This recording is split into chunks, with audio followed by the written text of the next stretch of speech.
Welcome everyone to Jasper's Game Week. I am Kat Kruger, Dungeon Master for this game. Oh, sorry, we had a glitch. You're all good.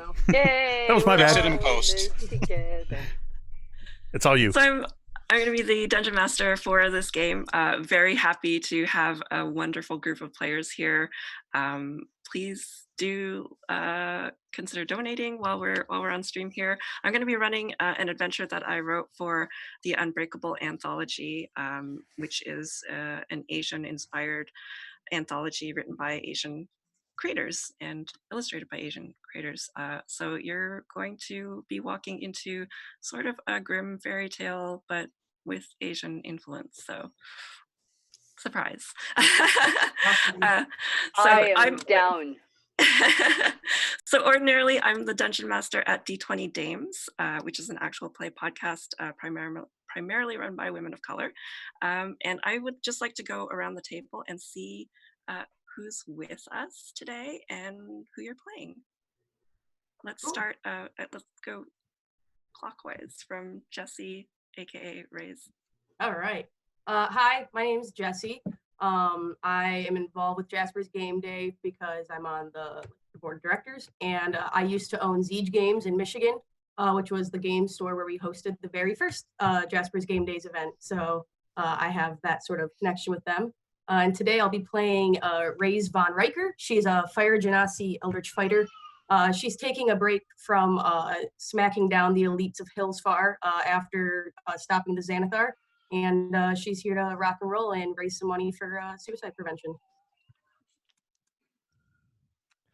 Hi, I'm Jay. I go by he, him pronouns. I am playing Quill Toll V. He is a Tortle cleric of the Grave Domain, and I've been a part of Jasper's for about the last 2 years in donations and just participating. So I'm very excited to be having this chance to play with all of you. Thank you. Oh, it's me. Hi, I'm Brittany, otherwise known as FN Dungeon Mom on Twitter. This is my first ever Jasper's Game Day, and I was invited. I was a backup player, so I'm excited to be playing and to be raising money for suicide prevention and awareness. I go by they she pronouns, and I'm gonna be playing Toffel. He's a Furbolg barbarian. He's pretty sweet. He's a good guy too. Heck yeah, I'm excited. Furbolgs are great. Yeah, Furbolgs need more love. They do. Okay, so that's me. Hi. I am Zombie Joe, otherwise known on Twitter as Zombie Joe, or known at conventions as Zombie Joe. Both me and my character go by the he and him pronouns, and my character is Breathreford Than of the Water Davian Thans. He is a half-orc of some stature, both socially and physically, and he is very proper in his displays. He drinks his ales with his pinky up, but occasionally, if somebody grabs the dessert fork instead of the entree fork, he gets very mad and flies into a rage. Fellow barbarian. I'm Joe, Live Joe, I guess. Live Joe. I like that. I'll be playing Buford Mugjugger of Clan Mugjugger. He is a swashbuckler and a smuggler, and I became involved with Jasper's by playing at Jesse's store, Siege Games, best place in all the land, and I'm happy to be here as well. Hi, my name is Katie Downey, aka Goblin Katie. I am on the D4 stream and the Stellar Arcanum podcast. This is my second year of involvement with Jasper's Game Day. Last year I was lucky enough to win a seat at a table and then got to fill in for somebody at another table when they couldn't make it. And this year I jumped on it because it's just such an amazing cause. I wanted to participate again. Yeah, I will be playing goblin druid named Scratcher, literally raised by wolves. So, they gave me a name for what I do. And that's me. Scratch. Excellent. All right. So I'm going to assume that you are an adventuring party who has been adventuring together for a while. So you are actually traveling through a secluded area when you're going through a mountain area. And there's this highland trail that lets you cross the mountain range during your journey. While making your way to the other side, you actually come across what seems like an animal in danger. It's a desperate bleating sound cuts through the chilly air, and on a rocky incline, a kid goat trembles atop rubble. Its unsteady legs wobble beneath it as the creature continues its plaintive cries. What would you all like to do? Oh, I would like to move forward and try to soothingly coo and talk at it so that I can get close enough to take a look at how it's hurt. I would also like to go near it, and I have speech of beast and leaf, so I will talk at it and try to reassure it that we are friends and that it will not become food this day because it's too small to be food. Excellent. Also All right. too injured. So as you're approaching the baby goat, you are talking to it, and what it's basically saying is, "Mama, mama," and it's looking in the distance, and what you see is a snow leopard that is feasting on a goat. Oh, so we're just starting this off with breaking our boy. heart. Okay. Oh boy. Well, we've come in hot. So it's that kind of game. I got it. Okay, just rip our heartstrings out. Why don't you? Rip them out. You did say some sort of like gothic horror. I would like to go into Yeah. a sad rage. I'm gonna go into a sad rage. I'm gonna be like, "Here, come here, it's okay. Come here. We're gonna take you to safety. You are now ours. You are our pet. You are going. We will make sure you are okay." Is it their blood or is it like the mama's blood? I hate to say that. Oh, it doesn't actually have blood on it. It's just crying out for its mom. However, can you make a animal handling check? Okay. First roll. Yeah, that's a 8. Can I Yep, we're gonna. That's how we kick off this campaign. Yeah. Can I assist since I'm right there doing the cooing with? Absolutely, you can have another reroll. Okay. That's a 10. Can I spend a reroll? Actually, no, you don't need to, because the goat, the goat is assured by your voice and your presence, and it comes wobbling over to you. I take it in my big fur boat. Right of it. When you do that, you actually there's a hempen rope that sort of scratches at you, and there's a tag on the goat. Ooh. It's got a name tag. Does it say "drink me"?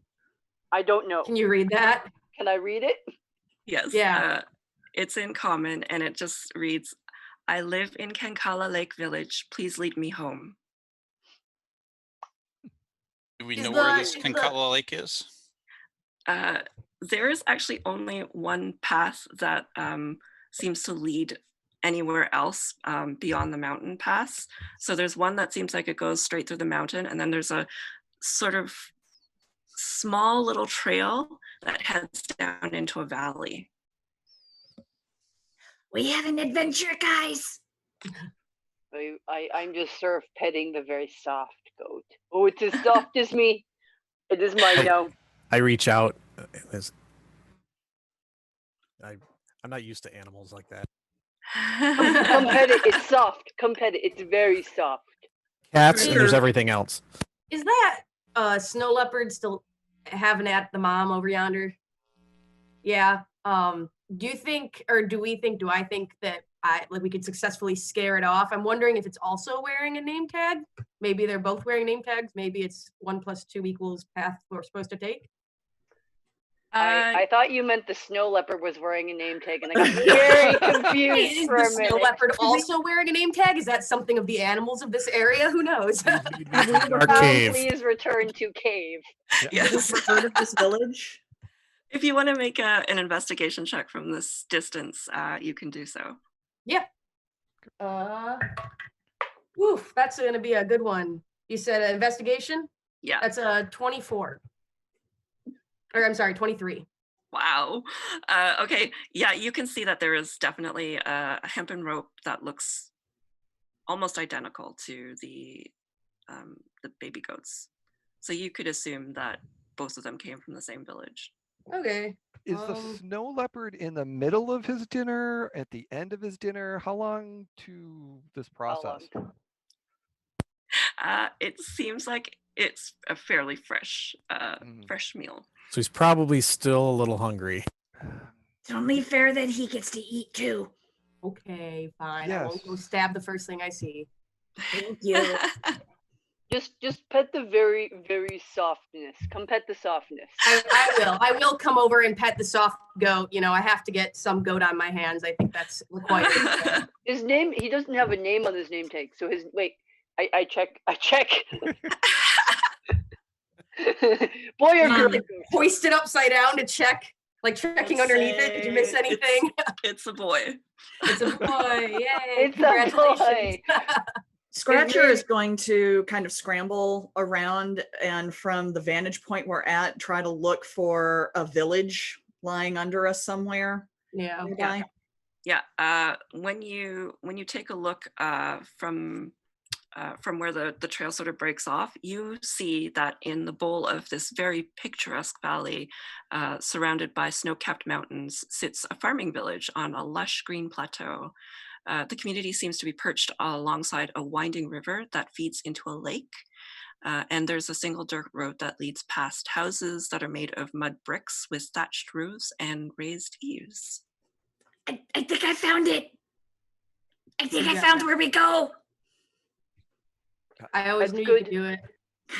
I'm just gonna pet softness. I'm happy. I'm content. I don't need anything else from life. His name is Softness now, by the way. I have named him Softness. Never knew Well, furbolgs you are could going to have purr. to give it back. I don't want to give it back. It's mine now. But you have to. It has to go home. Well, we're gonna take Maybe- it home, aren't we? We should. We're gonna- should maybe if we take it lost home and return to owner. Maybe if we show it how well we took care of them, they'll let us have it. You know, they might, but we Maybe. have to go there first, and then we can see. We Okay. should. And on that sort of saucy note, I'm gonna take the first step towards the path and head yonder direction. Excellent. Are the rest of you Scratcher following? scrambles after. When he runs, he's kind of on, he walks on his front hands and his Oh. back legs. So he Okay. kind of scrambles like an animal. Like a child running upstairs or something. Yeah, exactly. Okay. exactly. Okay. That's what I visualized. So I Who would was like actually- to make. oh. Well, I would like to make a sling to put the baby goat in, and carry him like a baby. Excellent. I think you don't need to roll for that. I will allow that. Yes. I also count as one size larger, so I will not be impeded by carrying baby goat. Excellent. So And you that way get- we will not be impeded by baby goat speed either. So the goat is bleeding along as you're walking down the path, and you head into this small farming community. Quill's actually a little behind because he took a moment before we left to say a prayer for the dying animal and wishing it upon its new stage of life of beyond, and then hustles towards the group. It catches up. Very nice. oh yeah, you're a cleric, right? Yes, a grave cleric. A grave cleric. Domain Ah, cleric. Nice. okay. Here I It all thought makes money was sense now. serious. All right, so I guess we scramble down toward the lovely picturesque village. I'm down. Yeah. So when you head into the village, you just see a few farmers managing their rice fields and farm animals, and they sort of pause in their work to look up at the adventuring party that's walking through their village. What do they mainly seem to be race-wise? What was that? What are they like race-wise? Like, are we looking at humans? They are humans, yes. So we make quite the motley crew then, don't we? Yes. Okay. I'm going to keep close to Ray's and just kind of skirting, almost scampering around Ray's feet as we're going in. Ray's is okay with this. She's trying to like keep an eye on you and not trip over herself, but also look like very regal at the same time. You know what I'm saying? Right. Yeah. Buford, I start calling out to people and saying like, "Hey, which one of you is missing a goat?" Lamb. Technically 2 goats, but we have only 1. No, that's what happened to the other one. You actually you see a human male walk over to you, and in the lead of him is a little girl, and she runs over and says, "Oh no, that's mine." Uh-oh. I'm not proficient in heartbreaking. I don't know who wants to take that one on. The baby is okay, but the mommy isn't. Oh no, what happened? He Big got cat eaten. found her. There was a rainbow bridge. The dad comes over and well, you assume it's the dad, and says, "Daksha, this is why you need to keep an eye on the goats." And he reaches out to take the goat from you. You gotta give Oh, him you a have to body. give him the goat. Yeah. I don't want to give him the goat. It's softness. You have to give him softness. I don't want to give softness. But it's her softness. What is the goat's name, small human child? Kitty? Kitty. Oh, that's Oh, that's a really good That's name. irony. I'm not gonna lie. That's a very good name. One second. Okay, because the name She's is like Kitty. reaching out and like doing the grabby hand thing. I have a 4-year-old at home. I envision this. The grabby hand. I give softness one big cuddle hug and pet, and I take a little tuft of the fur, and then I give the goat. Here is your kitty. Thank you. And she Be takes it better by with this one, otherwise it will be eaten too. she nods, her eyes are just very teary, and says, I promise, thank you.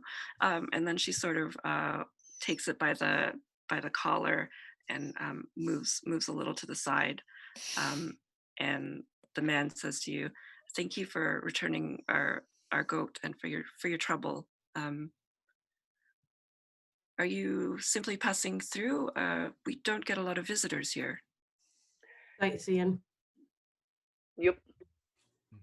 It is quite beautiful here. We really like the snow leopards around here. Yep. You have a snow leopard problem. Do you know that? Yes, we try to keep our goats down here, and sometimes they wander off, and the leopards get as hungry as we sometimes do. Have you ever considered putting them in a pen? That seems dangerous. The snow leopards?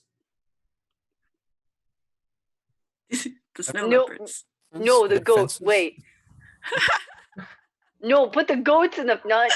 Wait, I'm very Oh, confused. goodness. now. I think Toffel needs to absorb the emotional moment of separating from the goat. Yep, I'm just gonna go over here into the corner. I'll be fine. My brain is broken.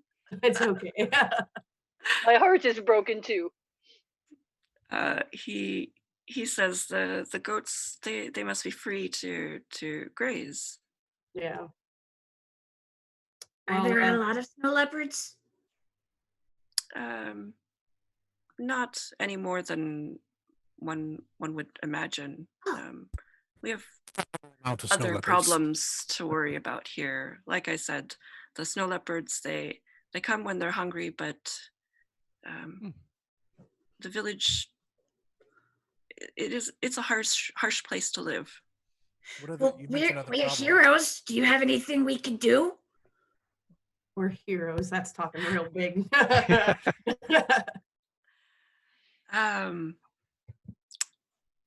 Well, no, our troubles are too small for heroes. Oh.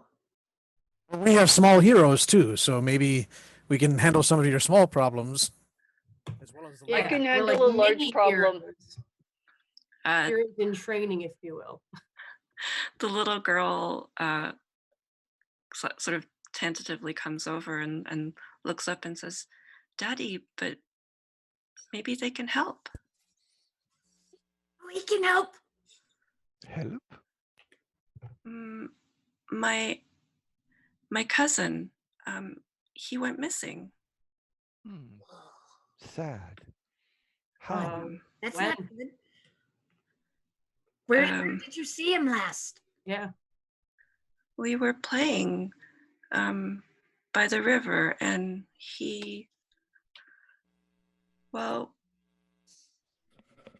we came home for supper, and then he was gone in the middle of the night. I don't know what happened to him. So he came home for supper? He made it home okay? Yeah. Did anything happen by the river? No, we were fishing and playing in the water, and well, we did see there was a couple that came through town, but other than that, that was it. Did you see this couple down by the river? Or did they say anything to you or your cousin when they came through? The dad sort of looks down at the little girl and says, these are big heroes, and we don't have the money to. I'm very sorry. No, we don't Give us Kitty and we'll do anything for you. The little girl kind of clings onto her goat and says, "But we need Kitty so that we have other goats later." We'll figure something out. I think we could just help for now and figure it out later. Maybe when you come back, there'll be another goat magically. Yep. Yeah. She pulls something out of her pocket, and it's a felt doll, and she says, "I have this. I can give this to you. It was made by Auntie." Is that the boys? Or is it yours? No, this is mine. I'll give it as payment. That's a very lovely doll. I see the goblin reaching, and I pat down. Bad. No, we don't take dolls from children. How about we just talk more about this couple, and we'll figure out payment later. We can work, what is it, pro bono? That's the right word, I think. Right, guys, for now? Yes. For bones? We're going to work for bones. I'm sure we'll find bones out yonder. Yeah. Well, yeah, if the little boy, if snow leopards happen to the little boy, we'll definitely find Oh, I'm sorry. Oh, no. Oh. Bono is a famous cleric of Paylor.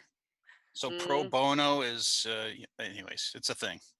Oh, yikes. Nope, not what I meant. We'll do it. We'll do it. Does anyone else have any disagreement with helping these folks out while we're passing through? Not at all. No, it is the way that we should go. I'm coming around to these goats, so. Yeah. It's the way. I mean, what can I say? The goats are what get you. I mean, that's the whole bit, right? The goats reel you in with their soft, fuzzy cuteness and their adorable big eyes and their little baby horns. And okay. Toffel just goes off on a goat tangent. So, um, so the father introduces himself as Kiran, and his little girl is Daksha, and he tells you that his 6-year-old nephew Ime was orphaned in the winter, and um, corroborates the girl's story, saying that there was an elderly couple that came through here town just it was just a few days ago. They were looking for alms. We have but meager offerings. No hotels or restaurants or any such things. So we gave them some goat cheese and some rice and sent them on their way. But it does seem that Ime disappeared around the same time. Did they mention anything about the boy, or like did they say anything else when they came through this town? He sort of looks uncomfortable at that question and looks down at his daughter and just shakes his head. I'll go to the girl and say, like, maybe you should take the little fella here and go maybe get him some food and get him warm and get him safe. And we'll talk to your father a bit. But you'll help, right? Yes. Will you Yes. take my doll as payment? No, keep the doll. Keep the doll. But Auntie made it. It's a very special doll. And she points down at the end of the village, where you can sort of see like this. This house is different than all the other houses. It's a brick house, and it looks like it was made by somebody wealthier in the village. Yes, it's fine construction. I see. Can I quickly to her? Sorry, there was a. Go ahead. I say we take it and then we bring it back to her. I can see if it's magical. It's just maybe the doll. But she said it's special. Well, yeah, it's her doll. Auntie made it. Auntie knows so much about all the stories here. We will go visit Auntie, but first we should finish talking to your dad. And I think our friend Joe, what's your character's name? Regular Joe? Buford, yeah. I think Buford had a good point. I do think that goat probably needs some feeding after that traumatic experience up yonder. Okay. I'll go with her to feed the goat. No. Oh, okay. I'll skip her over and take her hand and kind of lead her away. Raffle, do you want to go feed the goat too? I want to go feed the goat, please. Okay, go. Okay. Okay. All right. So the father just lets the furball and the goblin take his child into Really a pasture. responsible milk. Yeah, the dad is like, just stay within sight, Daksha. Most trusting group of humans I've ever met.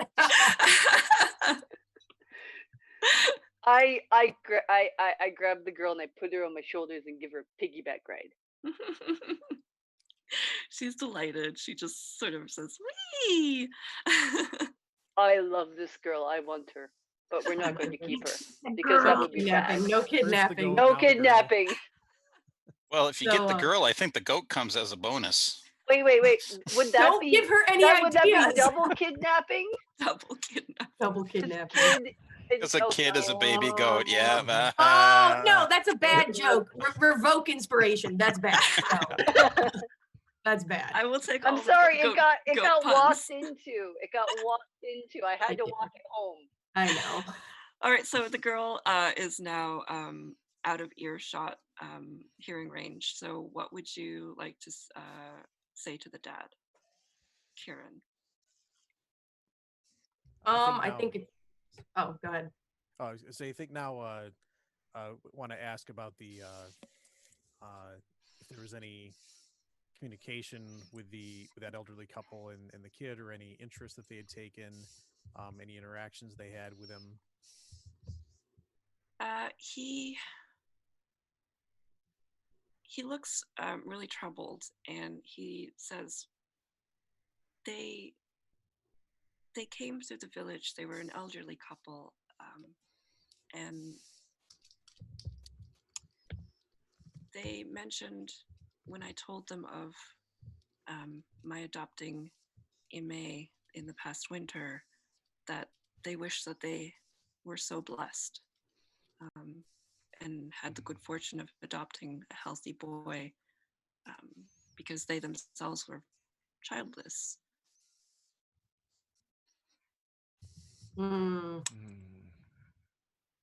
What a particular comment to make on such a happy story. Did they seem like, I don't know, like did they act funny, or did they just make a passing comment like that and continue on their way? Ahmed or Daksha didn't have any personal interaction with them, did they? Not that I was aware of. They came through town very, very quickly. As I said, we could not offer them much hospitality. They we had very meager offerings, and we can offer the same to you as well. We have no hotel, as I said, but you may stay in the animal stables. We can offer some of our goods. Did they mention where they were going as they were passing through? Did they mention any destination or what they were where they were traveling to? We the last I saw, they were heading downriver toward the lake.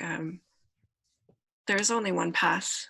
You follow the lake, and it goes the river, and it goes to the lake. Who knows where they will go next? Did Daksha mention going to the lake, or did they only play by the river? Does anyone remember? No. The river. I just heard river. I just heard river too. I mean, we should have told our goblin and furbolg friends to sort of get on the good side of the kid and see if she was hiding something, but I didn't think that far ahead. I'm not going to shout that over the rooftop now. Hey, get in good with the kid and get more info. I mean, I guess the only thing we could do is follow the same path they took and see if we can find evidence of any foul comings. Good plan. Yes. I love it when Quill talks, because it's potent, because he doesn't say much, and I stop and I stop talking and I listen, and that's saying something. Yes. He's a portal. So we'll switch over to the little girl, Daksha, and the two others. What are you doing at this point? I have tried to sweet talk her into handing me that doll. Oh, she would willingly give it to you as payment. I'm playing with that's what. Here, and hey, Daksha, what were you guys doing down in the river?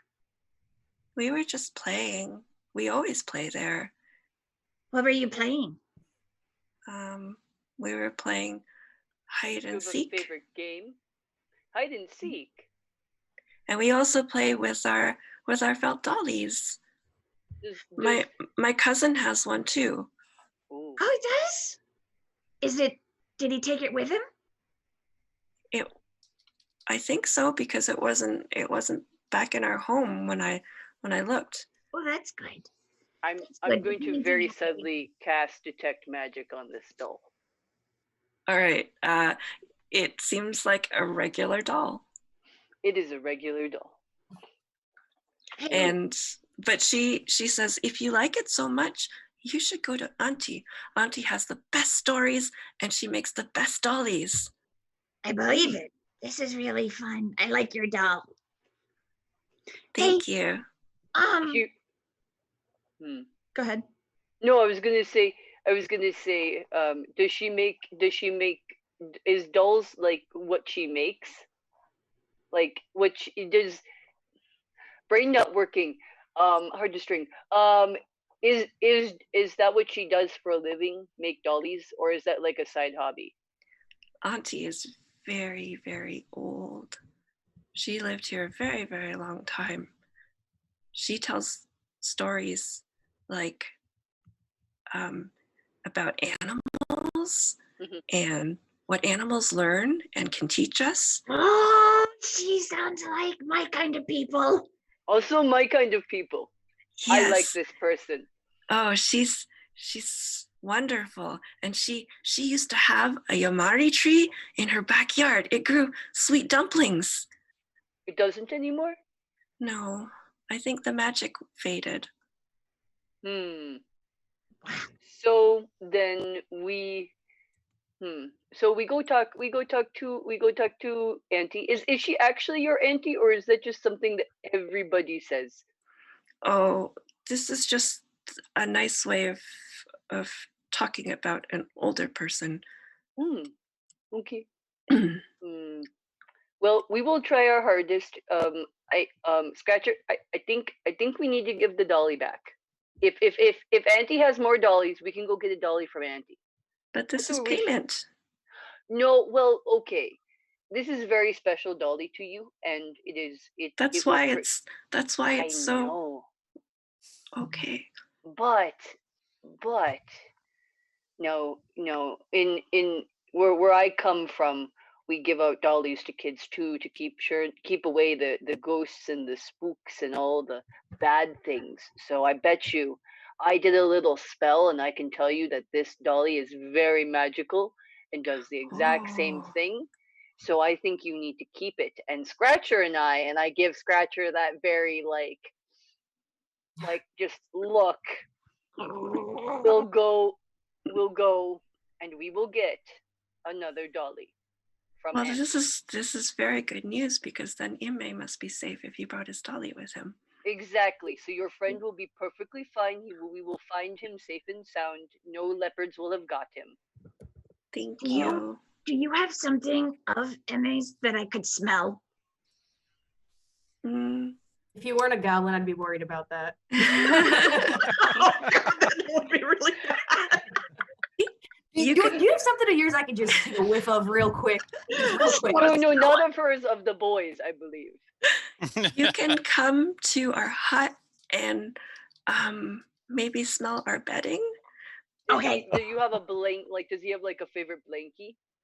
Yeah, if you go to their home, you'll see that there's a shared bed, and she can point to his side of the bed. So we will do the exact opposite of what the dad said, which was stay in sight, and we will have everything in this town is very small. Like if you stay within this square here, you're still in sight. Okay. I was like, yeah, we're gonna do the exact opposite of what the dad said. Just take the kid. It's gonna vanish. The goat has at this point wandered off, so there's that. Write that goat off. He's gone. That's a whole other adventure, guys. That's a whole other adventure. Getting All this right, town to put fences up for their goats. So Scratcher, you're able to sniff. What is it that you need to do here for? I again, raised by wolves, I want to catch his scent so that later on I might be able to perceive it on the wind. Okay, I'll get you to do. Well, I'm in like bestial form or something.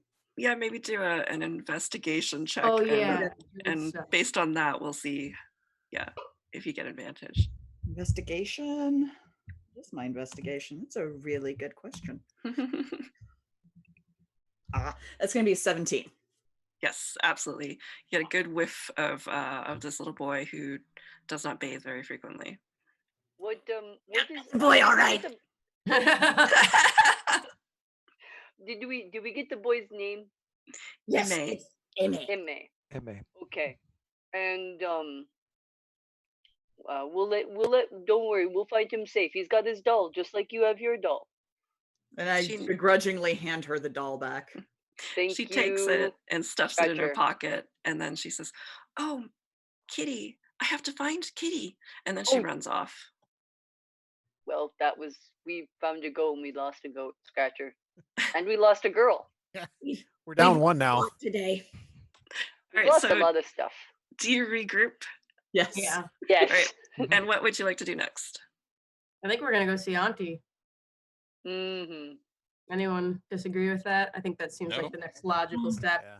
At the Are very there least, it seems like dolls? we have to get our goblin tracker scratcher or his own little goblin, her own goblin.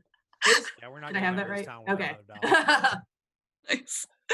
All right, so you head down. Who knows? We might even find little stuffed goats for Toffle too. You never know. I didn't Auntie think of sounds that. very No, we magical. must go to Auntie's. Okay. The goat. Excellent.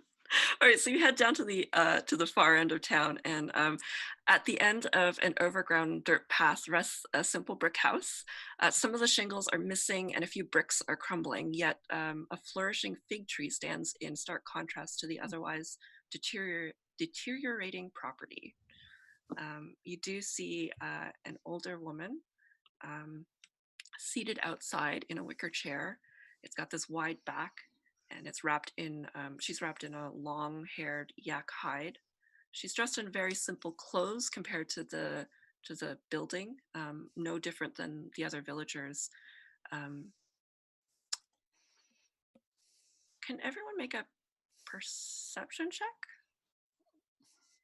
I'm awesome at those. 16. I perceive nothing. 7. 13. 11. 11 too. 19. 112. Yay! Wow. We got one. All right, yeah, I'm those of perceptive. you who got over 15, you notice that she's sort of worrying an iron ring as you all approach. Oh, like playing with it on her finger. Yeah. So like a Are you game Auntie? knock on? Or we can do that. Sorry, I didn't hear that. You're Are you Oh, yeah. Auntie? she nods and she says, "Yes, I am auntie to many here. And who might you be?" We're friends with Daksha and Sure. yeah, and MA, and we're gonna try to find him, but we were told we should come meet you because you're really smart and you know all sorts of things about this place and you might be helpful and you have dolls. Specifically goat dolls. She laughs and says, "Yes, many of those things are true. What would you like first? Do you want a story? Do you want dolls? Excellent. I Yes. very rarely have visitors except for the children." Doll. Doll. Ray's is kind of looking around, wondering if maybe any of these villagers have a lug of beer somewhere that they're not pointing out, because this seems like it's going to take a while. Yeah, if you wanted to, they could sell you for very inexpensive. I think they've got like some rice wine. Yeah. Oh, there you go. That's something exotic. Rice wine. Yum, I think. I don't know. I've never had it. Oh, you're missing pretty out. good. You are missing It's out. very good. I'll It's put it on very the good. Ray's will try it right now, but I'll put it on the to-do list. Yeah. Nice. And I as I sort of split off from the group to go find this rice beer, I'd like to kind of get a general lay of the town as I'm wandering around, just like kind of looking around, kind of get an idea of who lives where. Nothing like too crazy. I'm just going to get the beer and come back. Sure, yeah. I'll go with you. It doesn't, yeah. Okay. Yeah, the village itself is very straightforward, I guess. It's just like these tiny little huts ringed around the main area, and then it branches out into farmland. Okay. And Like we just want to take like less than 5 minutes. Like we want to come right back and talk to Auntie after they've gotten their dolls and their Yeah. story and that kind of deal. Yeah, so you wander a little bit and you get your rice wine. As you're doing so, Auntie says, I sell these dollies for 5 copper pieces each. However, for special guests, if you hear one of my tales, I will give you a dolly. For free? Yes, I very rarely get visitors. Except Is that for the like children. a story? Is it like a story per dolly, or can we like bundle price it? Story per dolly is what she's offering because she wants the company. I will pay for my dolly All But I right. bet Scratcher looks like they want the story, so I'm gonna let Scratcher listen to your story. All right. So Toffle, you get a choice between. She's got felted dolls that are in the shape of children, demons, mice, and goats. It's a goat! There it is. Yep. I'm going to take one. Actually, is there one that looks like the little girls? Yeah. Ooh. I will take that one. Okay. So you've got hers is a little girl doll. Okay. And you want to listen to one of her stories in exchange for that? Yes, please. I will Quill. pass the rice beer between the four of us back here as we hang out. Between the adults. Yeah, the adults will be back here, guys. We'll be back in 20 minutes. We got you. Yeah, we're gonna run up to the bar at the Red Robin, BRB. Don't wander off too far. There's some quarters for the video games. Don't come All get right. me until I'm done. All right, here we go. So she says, once there was a sparrow and it lost a bean. But then it sought help from the highest officials, but to no avail, because who would listen to a sparrow? But then she told an ant of her woes. And this ant, it helped because it intimidated an elephant the king was riding on, and said to the elephant it would bite it if the king did not help the sparrow find the bean. And so the little sparrow had the king's men search for the bean, and this must be the most powerful sparrow in the world now. And that's her story. It's been a really good bean. Yes. It's very confusing. Is there a moral? The very smart sparrow. You Toffle, don't. you just need some of this rice You don't wine. have to be the strongest or the biggest. You just have to talk to people and find the right people, and the right people can make the right things happen. Yes. Yes. Very. That went completely by me. Leave it to Yes, Scratcher so- to figure out the memo. Yeah, so she looks at Scratcher and says, yes. To receive help, sometimes one must seek the smallest voices to defeat the biggest enemies. We're small voices. Yes, and she points, just like you. She's like talking to you like she's talking to one of the children. Thanks, Santa. Scratcher seems to have absolutely no clue. She is actually not far off. So here for it. Would anyone else like a tail, a doll? I'll take Can it. you answer our questions if we listen to another story? You have questions. Mm-hmm. What sort of questions do you have? Oh yeah, I forgot. I was enthralled with the story of the rice beer.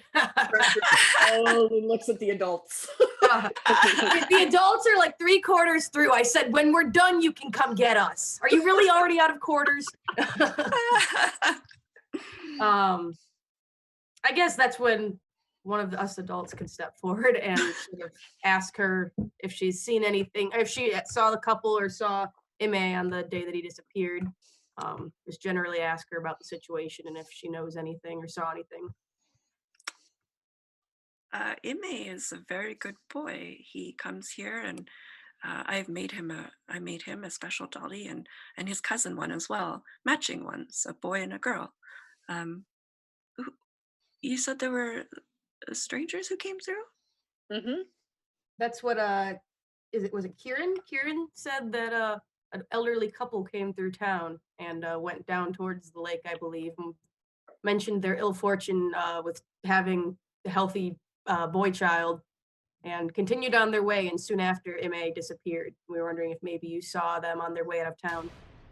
She looks very concerned when you describe all the details, and says, No. This is the story that happened to me. Are you sure Daksha did not tell you my story? What do you mean that's your story? Wait, what? No. When I was a little girl, I lived in this beautiful house here with my father, a merchant. But my mother, she passed away from hunger, and because he was traveling abroad, and we had a terrible winter. But she did everything for me. She remarried, and well, as the stories often go, I had a very, very harsh stepmother. And well, with stepsisters, as with sisters, sometimes our relationships are strained. But it was very hard living during those times when father was away. And during this time, I was lured away by lackeys who were disguised as an elderly couple. Thankfully, there was a mouse who warned me of the danger before they could consume me, and I escaped with some of the treasure. Came back, and my stepmother saw the treasure, and she took it, and she sent my stepsister back to steal from them. But she never came back. And that is my story. That is not Imme's story. Surely Daksha told you my story. So you have told them this story before? Yes. Okay. Many times. It is a warning also to make sure they don't wander off with strangers. But it happened to me. Can I make a check to see, like, I want to make sure this old lady isn't like senile or like just spinning tails or something, like, oh yeah, no, that was all me. Pay attention to me now or something, you know? Yeah. At the mention of wandering off with strangers, I just kind of give a side eye to Scratcher. Yeah. Can I join in that inside check? Yeah, whoever wants to, you can all make an insight check if you want. Group insight check. all the insight checks. Are we sure about that? I am a barbarian. semi-insightful, y'all. I'm gonna start out with that 12. I'm gonna raise it to a dirty 20. Nice. I'm gonna get to a 21. Oh. I only got an 8. I keep keeping my cups. Hey, at least I'm bring not it back last. down to a 13. Quiet. Zombie Joe, did you say you got a 2? I told you I'm not insightful. So anyone who got over a 15, you believe that the woman believes what she's saying is true. Anyone who got a 20 or above, for this particular story, it seems like it's real. At the end of her I feel story, like it's just a story, guys. Me with that 12, you know, just a story. She's totally. I must have been a mistake on the kid. Kid's fault. At the end of her story, I'm going to pick up a couple of the demon dolls, the devil dolls, and I'm going to make sure that Ray's has a small devil like traveling around on her shoulder because she seems quite angry and a little drunk now. So I think it's appropriate. Are you talking about me or my? No, I'm just joking. Yes. Now, when you take the demon doll, do you want to pay the copper pieces, or do you want another story? You know what? I will pay for one and allow her to give a story for the other. All right, so you're taking 2 demons. Yeah. What was the 4th doll? The 4th type? It was a girl, a boy, a goat, and a demon. No, a mouse. A mouse. Children, Oh yeah. A mouse, a demon, and a goat. I will, as a small demon thing is attached to my shoulder, I will spitefully throw down 5 copper pieces and grab the mouse and bop it on the barbarian's shoulder and stare at him the whole time and then magically pull out another bottle of rice wine or beer. See, it is whatever it is. And simmer down for another story, y'all. All right, so she is going to tell one more story, and she says, yes, this story. Well, once I met a woodcutter who lost his axe in the lake. I don't know how it got there in the first place, but then one day he told me that a Jalpari, a mer person, they found a silver one and a gold one. And both times he said, no, these are not my axes. I cannot take these. And so she found his other axe, the one that had no value except for sentimentality, gave that to him. He thanked her so much, but she gave him the silver and gold one anyway because she said that he should be rewarded for his honesty. So the Moral of the story is be honest. Yep. You hear that, kids at home? Be honest. Don't steal the pets and toys of small children. Got it. Yep. Yeah, she says, Listen to the merfolk. They know what they're talking about. She says, yes, honesty may at first appear to require great sacrifice, but ultimately it reaps greater reward, does it not? So you're telling me that because I gave the goat back that I get better goats in the future? If this is a thing that you have done, then yes. Okay. I reach up really far and pat Toffle on the head. Good job, bud. I pat your head too. Auntie. I'm just Every very, time. Look at you two. Yeah, look at you guys. Yeah. Doesn't matter. Doesn't matter if it's real or To be digital. entirely fair, Jesse, to be entirely fair, I am short in real life, so I like being a 7 foot tall furball. Yeah. I almost played a halfling just for the fun of it, but then I realized I like being normal size. So,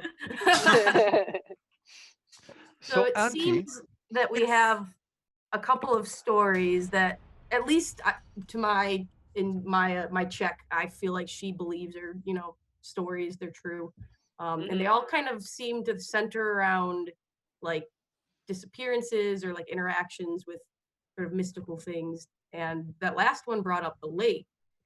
Maybe we should check this lake out. Mm-hmm. Kind of Is what there I'm a lake thinking. near here? Yeah, at the end of the river. Yeah. Dear Auntie, question for Yes. you. Yes. The story you told that of yours, that the couple took you and you escaped from, where were they and where did you escape from? Is it close? Yes, it is down the river. Is it a cabin? Is it a house? Is it in the water? It is a hut. They brought me to their hut, and they stored their treasure in the walls, and they promised a good life because I was so poorly treated, and I believed them. I see. I'm sorry for your sad story, but I'm glad you are here. And I look over at everyone else. Yes, and I am here to share the story so that others do not fall into the hands of the lackeys. Yes, the Will lackeys. always knows what to ask. He's on it. Do the lackeys have magical? Are they magical? They are demons that eat children. Now it is even more nice that you left and escaped them. Yes. Yes. Slight revision to my earlier statement. Thank you again for your stories. They're very nice. They warmed my heart. Thank you for warming my heart as well. It has been a long time since adults have listened to my stories. We're all very warm now, Auntie. Don't you worry. I think we need to take away that rice wine from you there. I think Might be. we need to hurry and go save Emmy, because if they're deep and they have him, that's really bad. if they're gonna eat him. Yeah. You got that scent, right? I stick the doll head in my mouth, so it's just like the doll body hanging out. I'm gonna take that as a yes. Maybe now it's time for you to use that awesome goblin tracking ability of yours to find this guy, and we'll head down towards the lake. What do you guys say? Let's go, Scoob. Yes. And I and I kind of am getting the feeling that we should be very precautious if we're going into demons that steal children and promise them a good life, because demons are always truthful, you know. I have an idea. What is it? I'm going to shift form and use wild shape. And I become a large black wolf. Ooh. Morphs. And I begin sniffing the ground as I head toward the river, looking for any scent possible that reminds me of Emme's smell. All right. I would like you to do make an investigation. No, survival check. Sorry. Well, while she's doing that, I would like to so I can make myself look like somebody once a day. So maybe when we get closer, maybe and I can appear 3 feet shorter. So maybe when we get to the cabin, everybody else can hide, and I can look like the little girl. And maybe lure them into a false sense of security. And I have the goat doll now too. Just a plan. I don't know if we want to do that. I think that's a good plan. We'll tuck it away and see what the situation looks like once we get closer. Okay. All right. What was your survival check? 23. Excellent. Yeah. So you very easily track down the riverside. You can determine that the couple were moving at a leisurely pace, that a small humanoid is with them. There does not appear to be any signs of a struggle either. So it looks like the little boy was going with them willingly. Okay. I convey all this to everybody. I don't know about y'all, but I'm getting like the heebie-jeebies. Like, this is gonna get creepy real quick. People that take kids aren't fun. Like demons that take kids, raises like, this is not. Like, warning, danger. Yeah. My hair like flames up a little bit, like a warning bell. Like, hey guys, I don't like this. What time of day is it? You're getting towards the river. I think you're probably at midday at this point. It took you about a half day of travel to get down here, and you see ahead of you, in the shallows of a river, stands this petrified acacia tree. Its bare sun-bleached branches stretch towards the sky, and in one of the boughs is a small humanoid skeleton crowned with a silver circlet that glimmers, and it's sort of hugging the tree, and there's a crow that roosts above it. You do notice further along the edge of the riverbed is a bamboo hut as well. I look up at the crow and I say, "Hey crow, what's this all about?" With your communication with animals, how does that work? How fluent am I in animals? In crow? In crow. How fluent am I in crow? How do they respond back to you? Is it Okay. It says I can communicate with, though not understand, beasts, plants, and have the advantage on charisma checks to influence them. Okay. So the crow can't understand it's them. like talking to a dog as a person. Yep. Got it. So the crow is cawing, and you get a sense that it is trying to warn you of something. Okay. Can you get me the circlet? One moment. I actually kind of sit here and I focus, and I'm using my ability of Eyes of the Grave, and I sense if there's any undead, specifically that skeleton, if it's alive or. Good idea. Okay, so as you're focusing, you're looking over directly at that skeleton, and that skeleton is not. However, the riverbed is you can sense that it's teeming with skeletons underneath. There's probably 10 skeletons that you can. We gotta blow the river up. Oh. Oh no. Everyone, one moment, please. The river is undead baned. There are several skeletons or undead. So if we approach, be prepared, and then we will bring them to the. We must destroy them. This is an abomination. Abomination? Like they're on the bottom? Abomination? He said. Abomination. Yes, sorry, common. Yes. But I just thought you were going for the fact that they were on the bottom of the river, so they were. Good joke. Yes. Are you? So you're looking specifically at the skeleton. Can I get you to do an investigation check too, just because narratively I think it fits. All right. Well, that is going to be a 19. So the skeleton in the tree, even though it's not undead, not animated in any way, you know that is the skeleton of a child, not a full-grown human. Ooh. But you said it's like a skeleton, right? Like so bleached bones. So it can't be MA because Like, it's been there a while. Well, I don't know. They could have picked the bones clean. I relay this to everyone. Thought, Toffel. I mean, it's what other animals do. I'm just assuming. Yeah. I think someone should sneak up to that cabin and kind of see what's going on in there before we do any drastic moves. I can do it. Go up and sniff around. I know their scent, and I just look like a wolf. Do you want me to potentially distract by being the small child? I say we save that. I think we should save the sneaking up till we know what's going on, and I think that Scratcher and Buford going up would be a good idea because Buford's a dwarf, right? Or not a dwarf, a rogue. Rogue, yeah. A roguey boy. So I think power tag team of the wolf with the scent. Maybe you can see if, like, maybe you guys can tag team and advantagize each other because that is a word. You know, see if I can figure out where the kid is. Sure. You look for the bad people. Yeah. How are you It's a approaching word the hut? no. And I think the rest of us, at least Ray's will say she'll, like, the rest of us should probably hang back, maybe get behind a tree and try to not stand out in the open too conspicuously.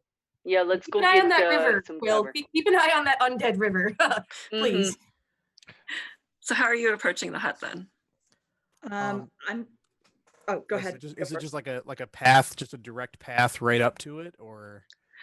Yeah, it's a stony riverbed that just leads over to the hut. So it's very close to the water's edge. The hut does look like it's in disrepair. I mean, I would just want to try to creep as quietly as I could if there's any tall grass or anything that we can go from rock to rock. That's what I'd want to do is try to get up and see if we could hear anything inside, or maybe even get a peek through a window or a crack in the boards or something like that. It does, because you had that undead check. You would actually have to cross over the undead to do that. Yeah, I don't want to do this as much anymore.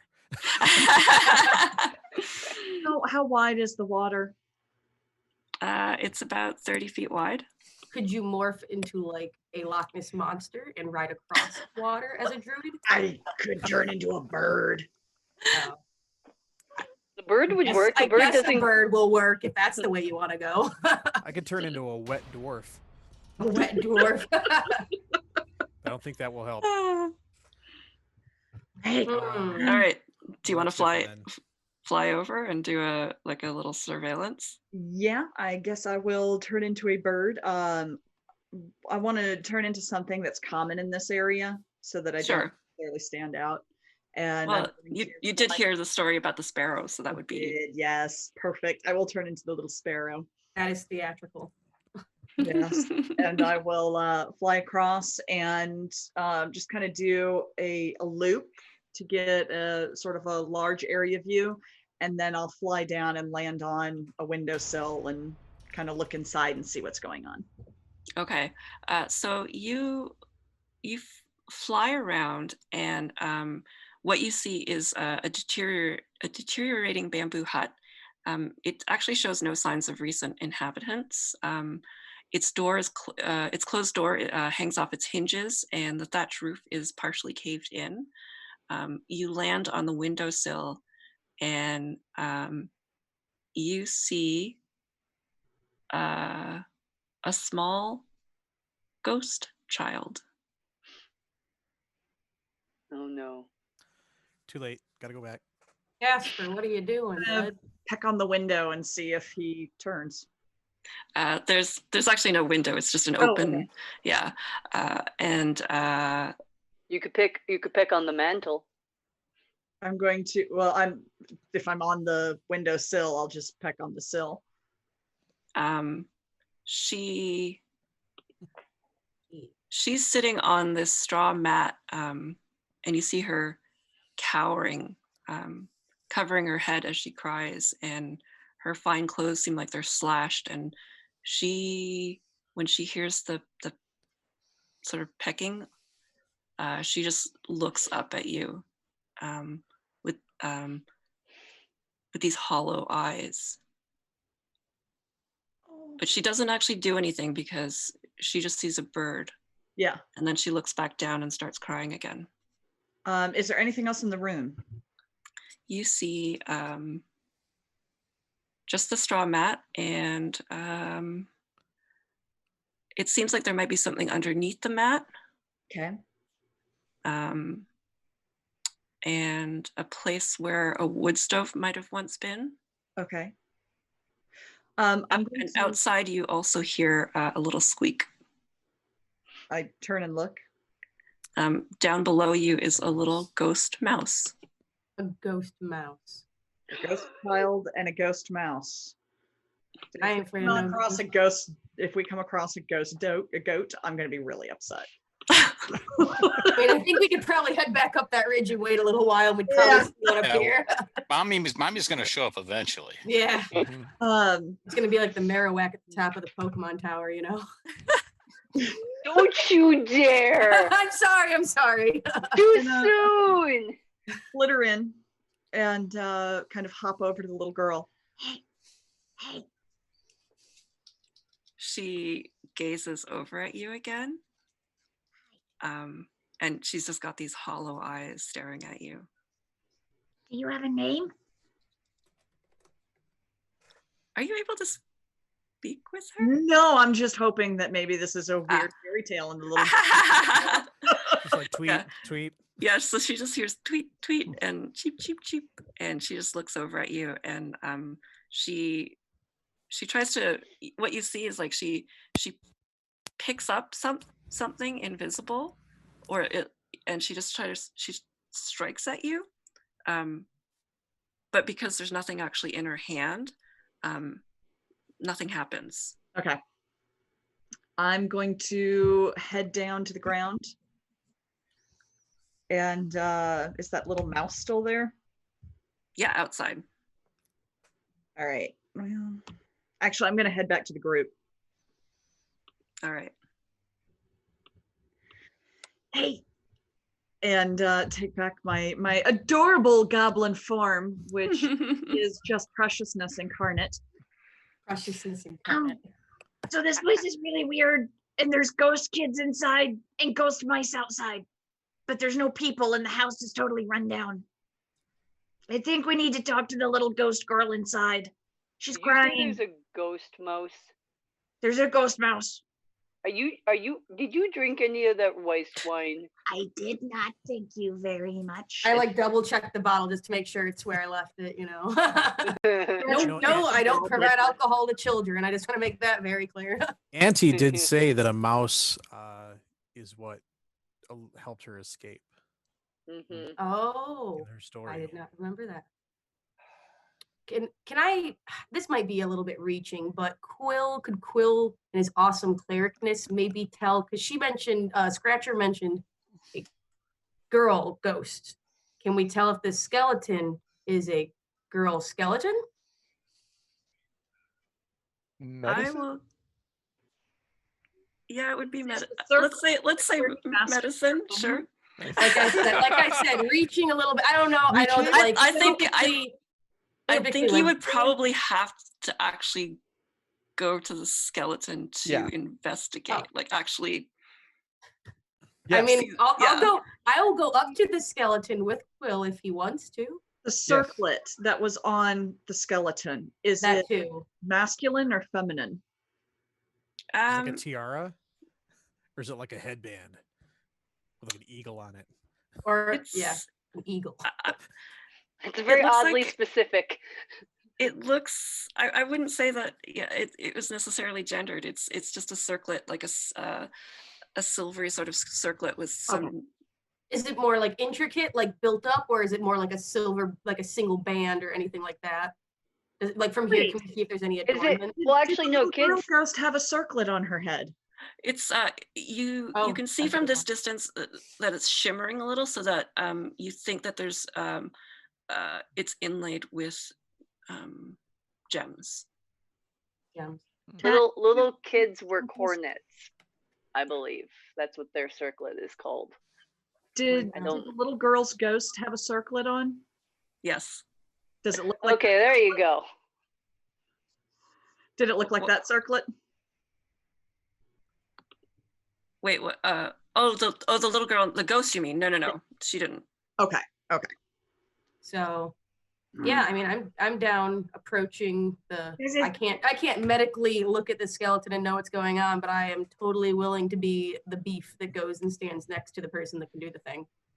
I will. I'm actually pretty tall, so I will go too, and I will very gently.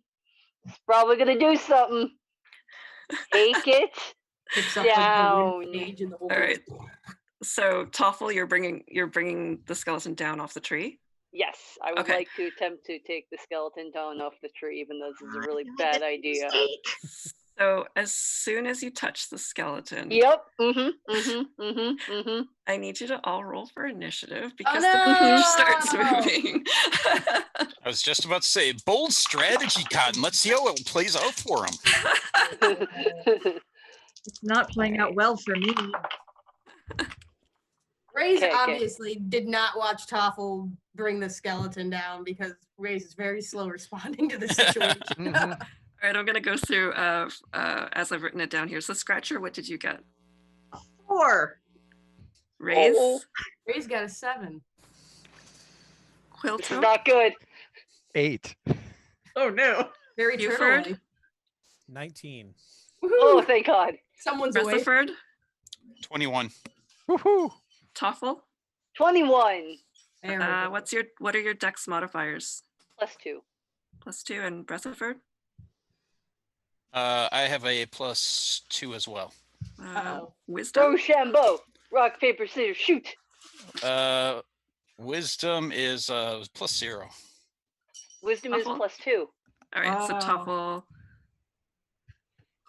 Here we go. I would have said by advantage, but we both have advantage too. So Yeah.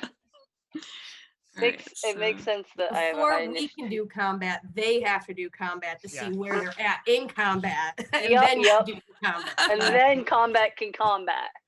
And then the combat. Okay. Welcome to what is that? 3rd edition? Isn't that all combat? Yeah. All right. So Toffel, what Okay. you see from this tree as you're bringing down the skeleton is the riverbed is shifting, and 10 skeletons emerge from the riverbed, and they are also children. Oh gosh. Oh, well, that's a great horror image. Just like Okay. I just want to say I'm really glad we're playing this during the day.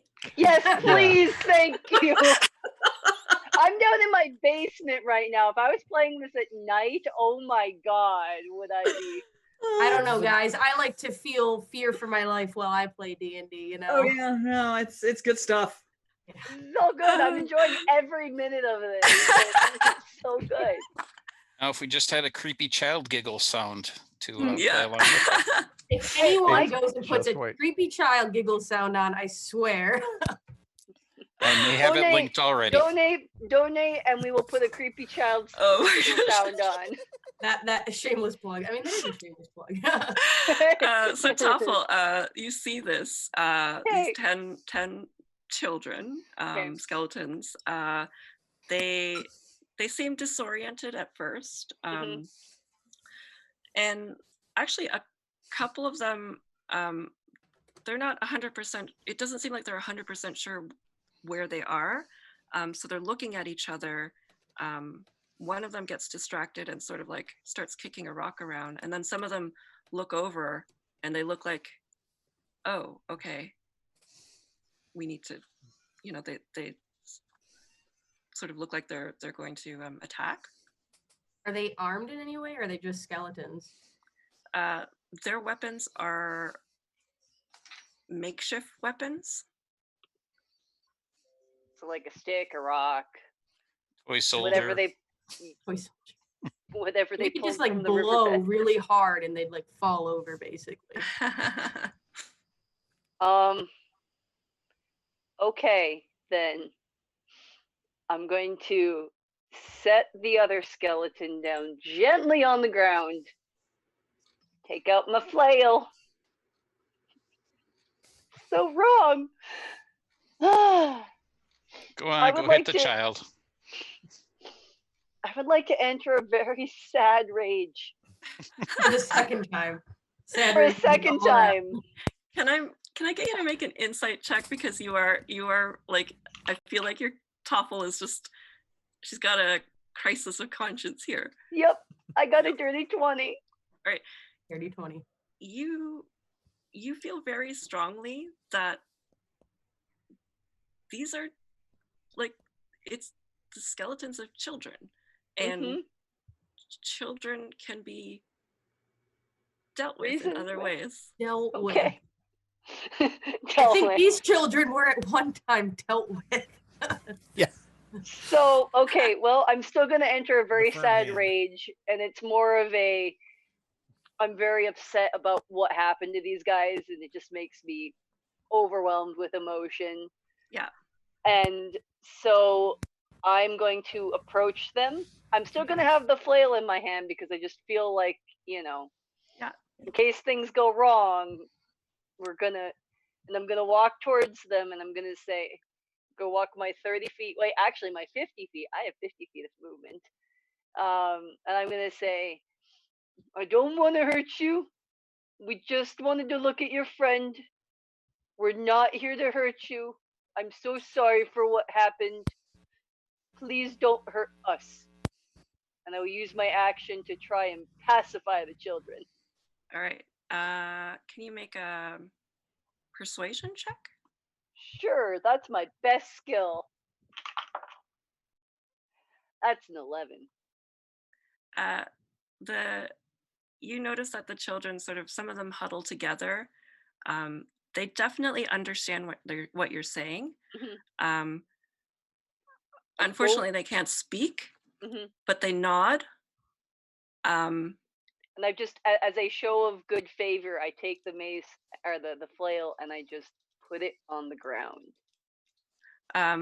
They do, you can see their body language, like the shoulders sort of like are a little bit relieved. And you see that some of the kids that sort of animated and woke up, that were playing with stones, they're just like trying to play catch with these stones. And then the other ones that are listening to you nod, and they start pantomiming, and they're trying to describe something to you. I need you to make a perception check. Okay, again, that's a little bit. The scene of these skeleton children playing is going to scar me. That's a 21. Okay, so you very clearly get a sense that they are trying to describe to you how they came to their fate. And you know, it seems like there was a big scary monster that attacked them and laid them out here as a trap for people who were trying to catch them. So possibly a merman type of thing, like the story that we were being told. I'm gonna look at our cleric friend, and then I'm gonna look at the kids, and I'm gonna say, I'm sure that you are very tired, and you just want to rest, and you don't want to be like this. So my friend, and I turn towards our cleric friend, and I say, I think can put you in a permanent rest, but you have to trust us. We'll let you go. We'll let you go to sleep, and you can have a nice dreamless slumber sleep, and you don't have to do anything bad. One of them responds back to you, trying to pantomime, and they take reeds and sort of make they craft a really quick little doll, and you get the sense that they're asking, will they play where they're going? Will you play with us now? I take out my goat doll and I hand it to them, and I say, you can use this to sleep as you sleep. You can have this will go with you as you sleep, I promise. That skeleton reaches out, and when that happens, you see this spirit sort of rise out of the skeleton, and it moves forward slightly, and then with arms folded across her chest, this ghostly girl stubbornly plants her feet on the ground, and then it sort of disappears. But then you get the sense that this goat now is magically enchanted, and while you're in possession of this puppet, you can cast Fabricate. Oh, that's cool. Okay. And that skeleton just crumbles. Guys, I'm gonna look back. I'm gonna look back at everybody else, because I have a feeling I'm like 50 feet. Like they're 50 feet behind me at this point. I'm gonna look back at everybody else, and I'm gonna are you seeing this? Now you have a goat and a kid, just like you wanted before. Not the time. I'm gonna look behind me, and I'm gonna say, anybody that has a doll, can we help these kids go to sleep and not be used for evil things? They're not gonna hurt us. We don't have to hurt them, please. Yeah, we don't gotta hurt them if they're gonna not hurt us, I guess. Nope. Scratcher pulls the doll out of his mouth. It's all wet. Just the head. The head is wet. The body has just been hanging. What kind of doll did Scratcher get? A child. One of the skeletons sort of reaches out for it.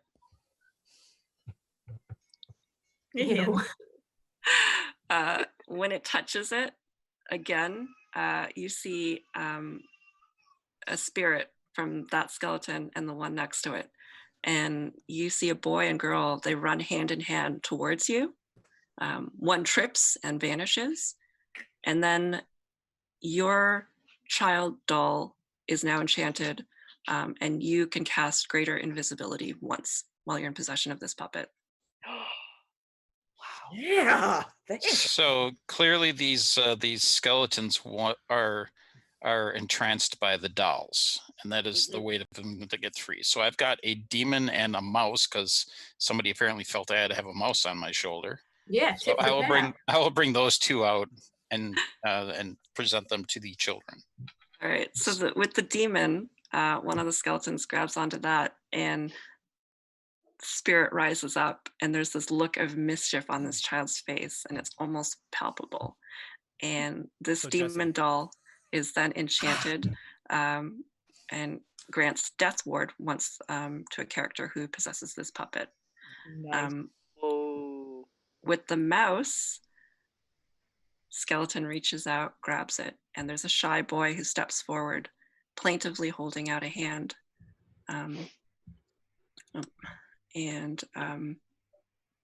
Just one moment here.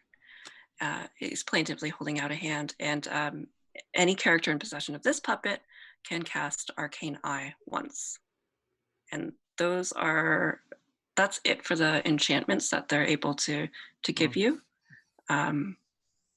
Is there anything that you can or want to do with the remaining skeletons? With Quill's ability to speak with the dead, would that work on the skeletons that are currently the children?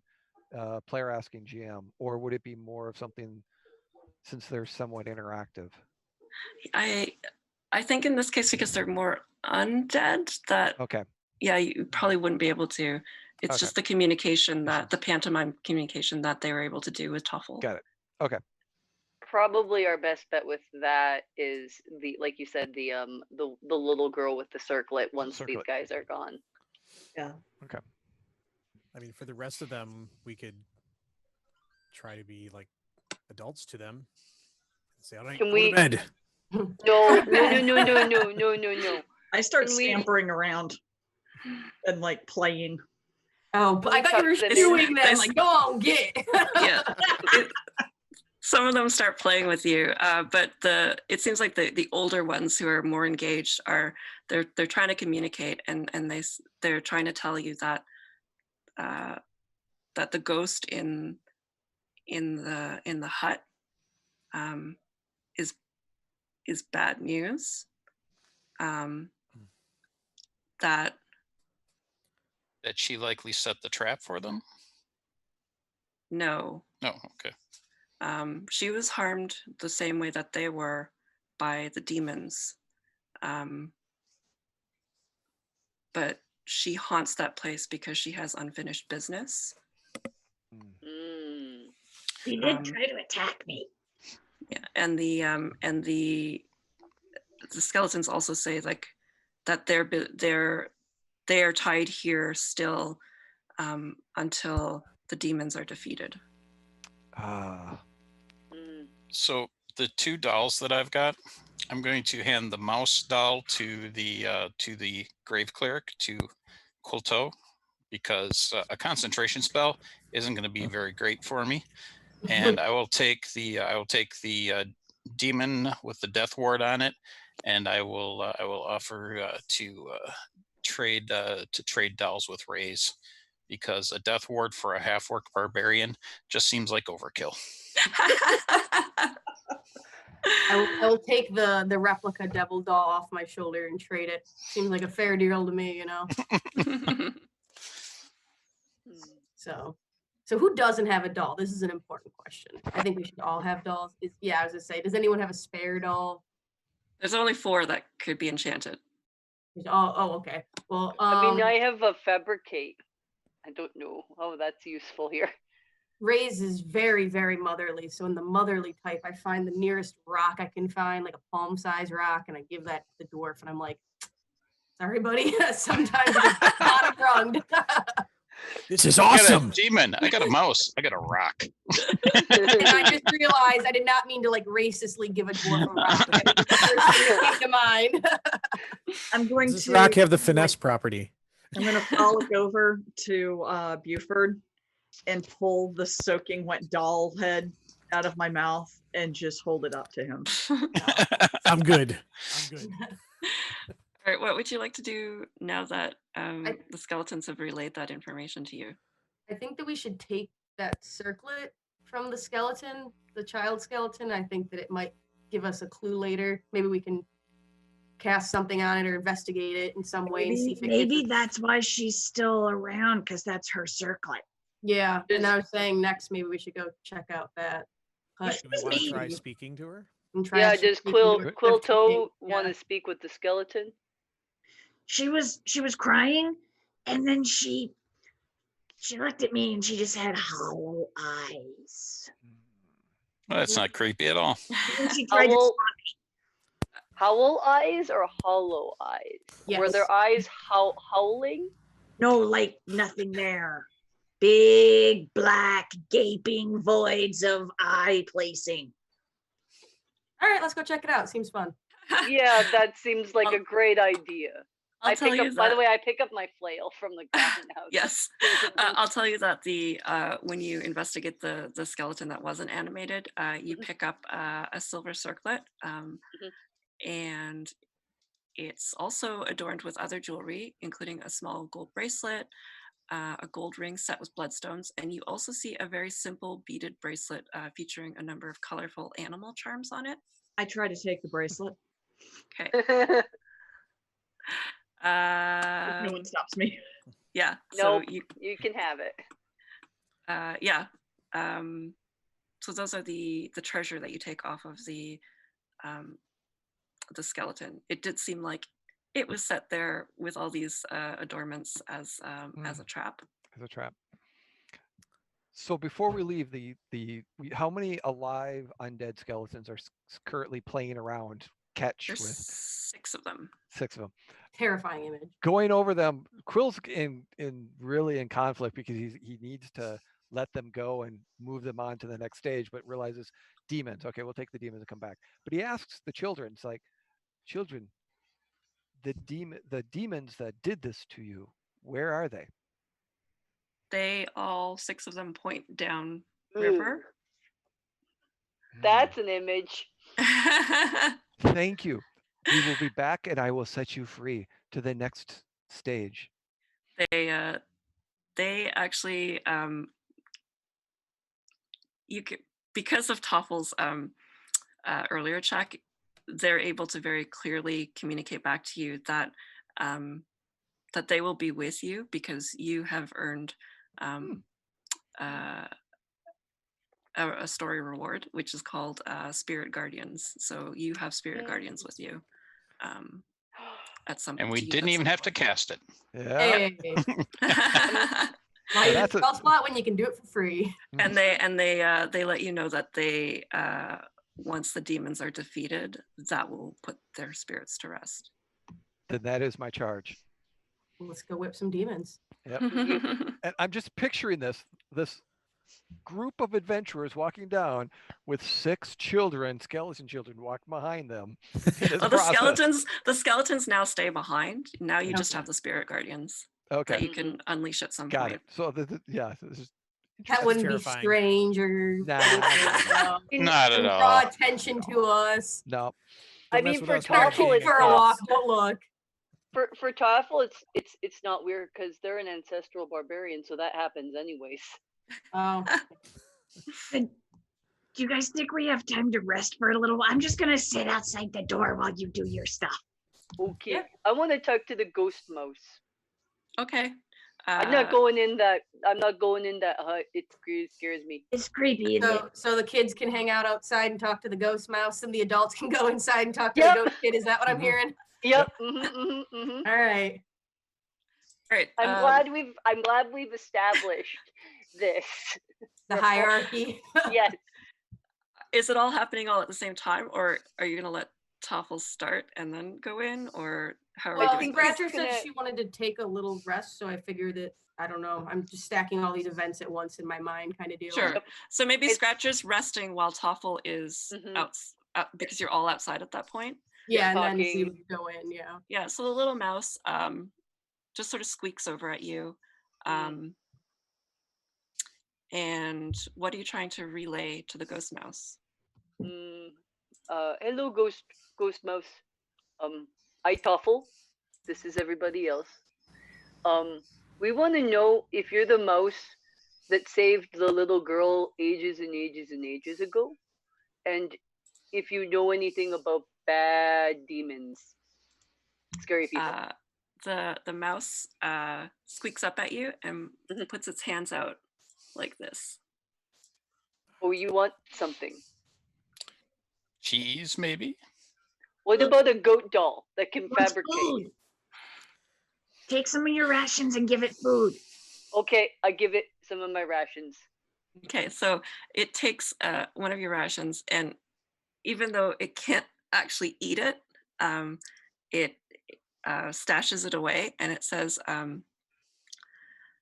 it nods and it squeaks back, and you get a sense that it's trying to tell you that the hut was built by 2 evil things. Where are the and then things now? and then it puts out its little paws again when you ask a question. More food. This mouse is my kind of people. We'll do anything for food. I mean, like, I will do anything for sushi. So I very much understand this mouse. You know. So yes. Will you just keep feeding the mouse if it asks? Yep. Okay. I will play the song and dance. All right. So the mouse also says that you get a sense that it's trying to tell you that the two evil ones lured little ones there. That there was one little one who was very kind and offered the mouse some food in exchange for all of its knowledge. As a result, that little girl was able to escape, and she's the only one that was able to escape. But then another little one came looking for more treasure, and the mouse tried to warn her, but that little girl killed her with a hot fire poker. And that little girl killed the mouse. Yes. Jeez. Wait, is that the steps? Oh, she's a stepsister. That kid needs a therapist. You don't just that stab kid. him. Okay, that kid. Oh, wow. That's the little girl that tried to hit me. So the mouse says that one that tried to, that killed the mouse is the one that's haunting the hut. And what's that? Anybody but me? You want to go into the cabin first?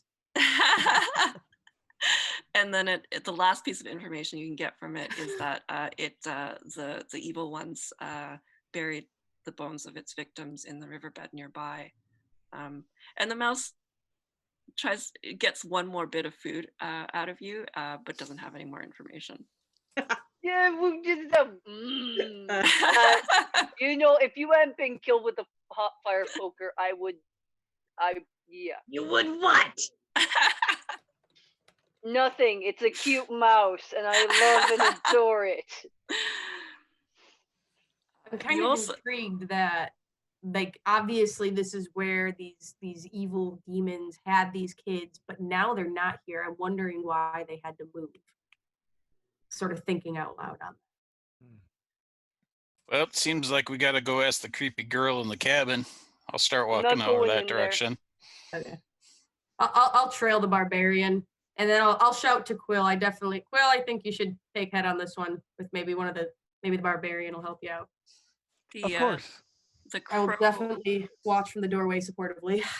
The crow from the tree with the skeleton in it lands on right above the doorway and caws down at you.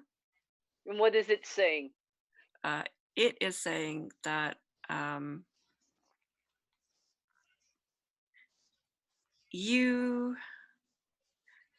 it's trying to tell you that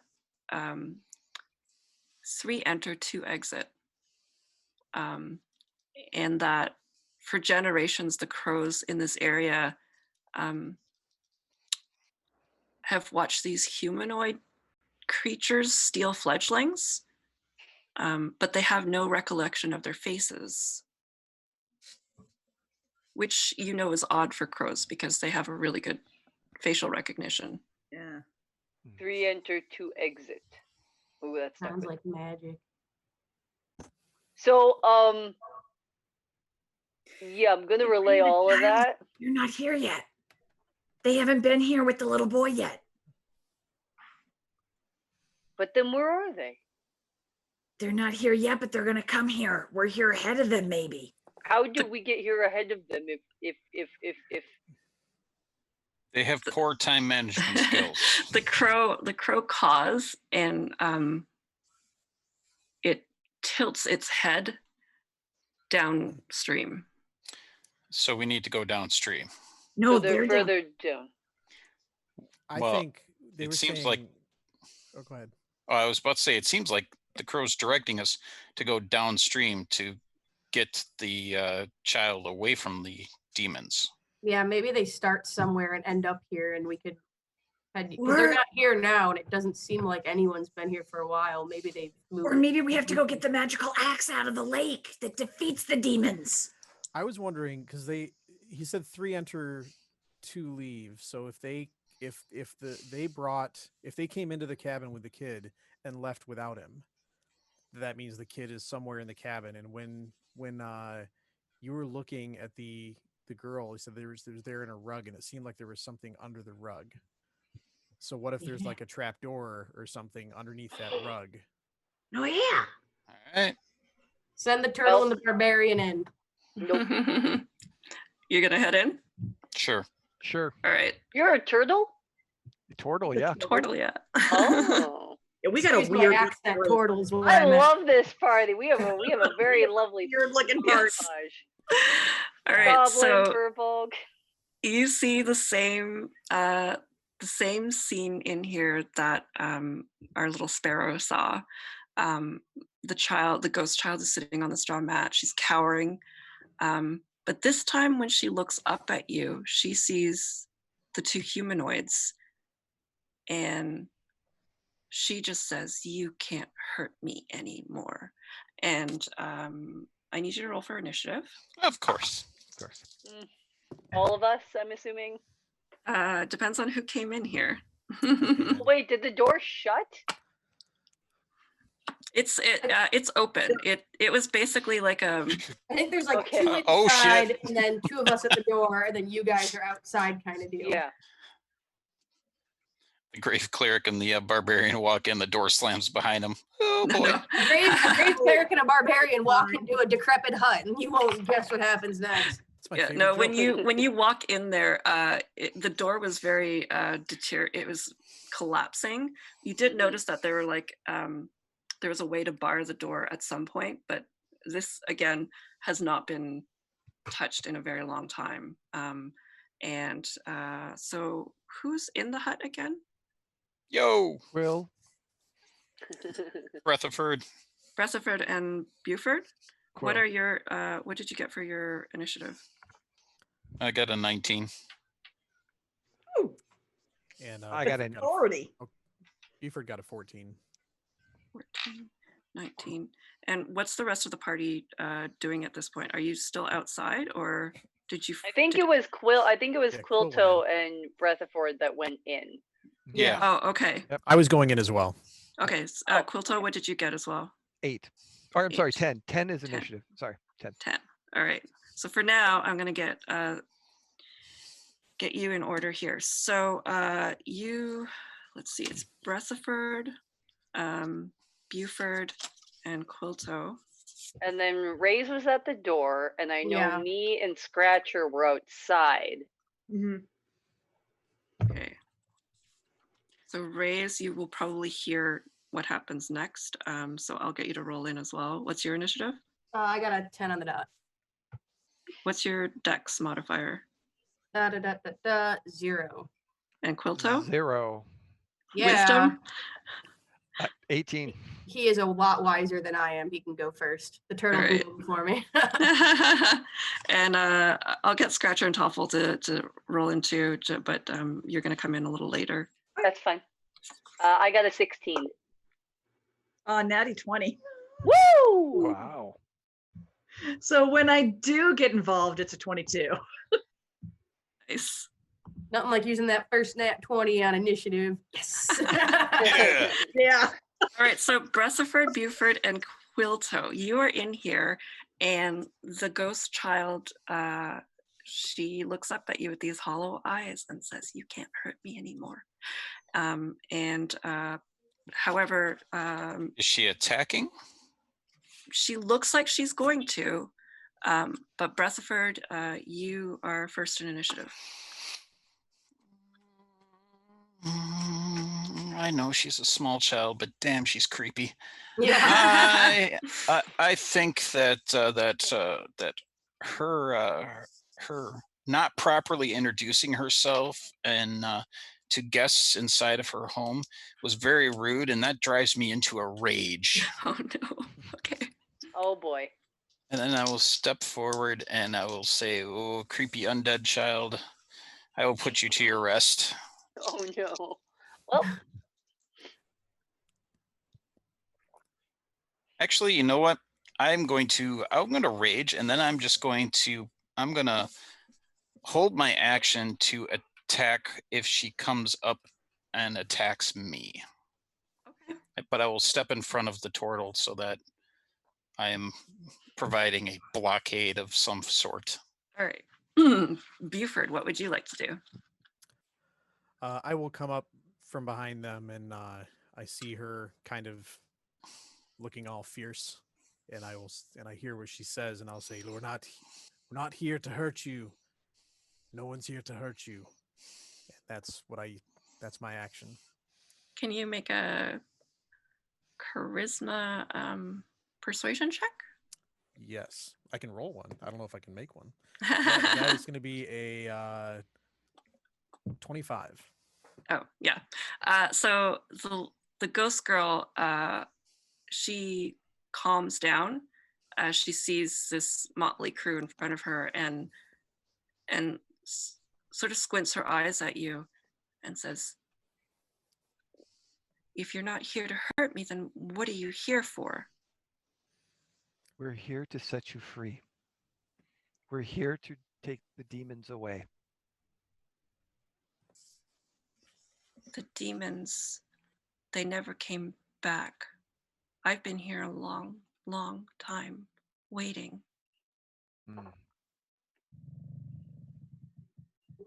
What do you mean they didn't come back? I shout from the doorway. I've wanted to have my revenge on them for what they did. But they didn't come back. And she just looks down at her body. Maybe we can just send her off. Sounds like the demons aren't here and they're not coming back. Sounds like something happened and they moved somewhere else. They're doing this. They must have MA somewhere else. They must have had to move their operations because she said they didn't come back. I can't imagine they'd start coming back now. It seems strange. And unless look they at only do it like once every so often. Maybe they've Yeah, unless it's like that, like once every 13 years or something. Yeah. Right. Look at the floor for. Somebody suggested a trap door earlier. Looking at the yeah. floor, So there was looking at the something under the straw mat. if there's something under the straw mat, and ask her, "May I look under the straw mat, child?" She nods and steps back. And when you pull back the straw mat, you see that there's actually a board game there. And she asks you, do you want to play? What a twist. Do you want to play a game? I want to play. Will it take long, child? I want to play. Is it a long game? Did Scratcher from like 40 feet away hear the word play and like something dinged in his brain? He's like a bloodhound or something. It's like comes barreling in, knocks us all over, breaks initiative in half. Starts chanting, I want to play, I want to play, I want to play around the head of the doll that's in, what's in his mouth. creepier, Scratcher chanting it or the little girl saying it? She says, it will take some rounds. I haven't played in a long time. It's called Bakchal. Have you played? I want to be the tigers and you can be the goats. And the tigers hunt the goats. I want to be the goats. But then she says, but you said you would defeat the demons. Yes? Yeah. Yes. Ideally. Do you know where the demons have not come back? You said correctly, child? Yes. How, I think they found another place because I am haunting this place. I'm waiting for my revenge. And they won't come back here because they're scared of me. Ah. Rightfully so. Yes. What was your revenge to be? To defeat them. And then I can go into the afterlife and play games there. I could play Bakchal there. And Wait a minute. Wait. Can you, if you are looking for these demons, you can fight them and then I can play my game. Yes. We could come back and play after we're done with demons, I think. I want to play. I'm like holding Scratcher back by what I'm assuming you have like a scruff. dog collar on or something. Yeah, just like Just the bad. legs are down. going. Yeah. Scratcher is not leash trained. Who's got the spray bottle? Down, Oh down, boy, we've got down. plenty for creepy laughter. Yeah, she says, if you defeat them, then yes, come. You don't need to come back. Then I can go Wait, play in the afterlife. no, I just no, don't no, want to wait. play with us no more. She just wants to get the demons out of here. I see how it is. But no. There's something wrong here, though. If she is the sister of the old lady, and they haven't been back since she started haunting the place, and we're looking, do you understand what I say? I think, yeah. It seems like There's a large time time- gap. Yeah, Mhm, There mhm. is. yeah. So something must have happened. You know, Auntie escaping is what happened. They didn't come back here after Auntie Right. escaped. No, she could let people no. back. She's the stepsister though. So Yeah. they clearly killed her because Auntie escaped. Then stepsister went to go get treasure, but never came back. And Right. then So then they came back and they probably moved because they said, okay, somebody escaped.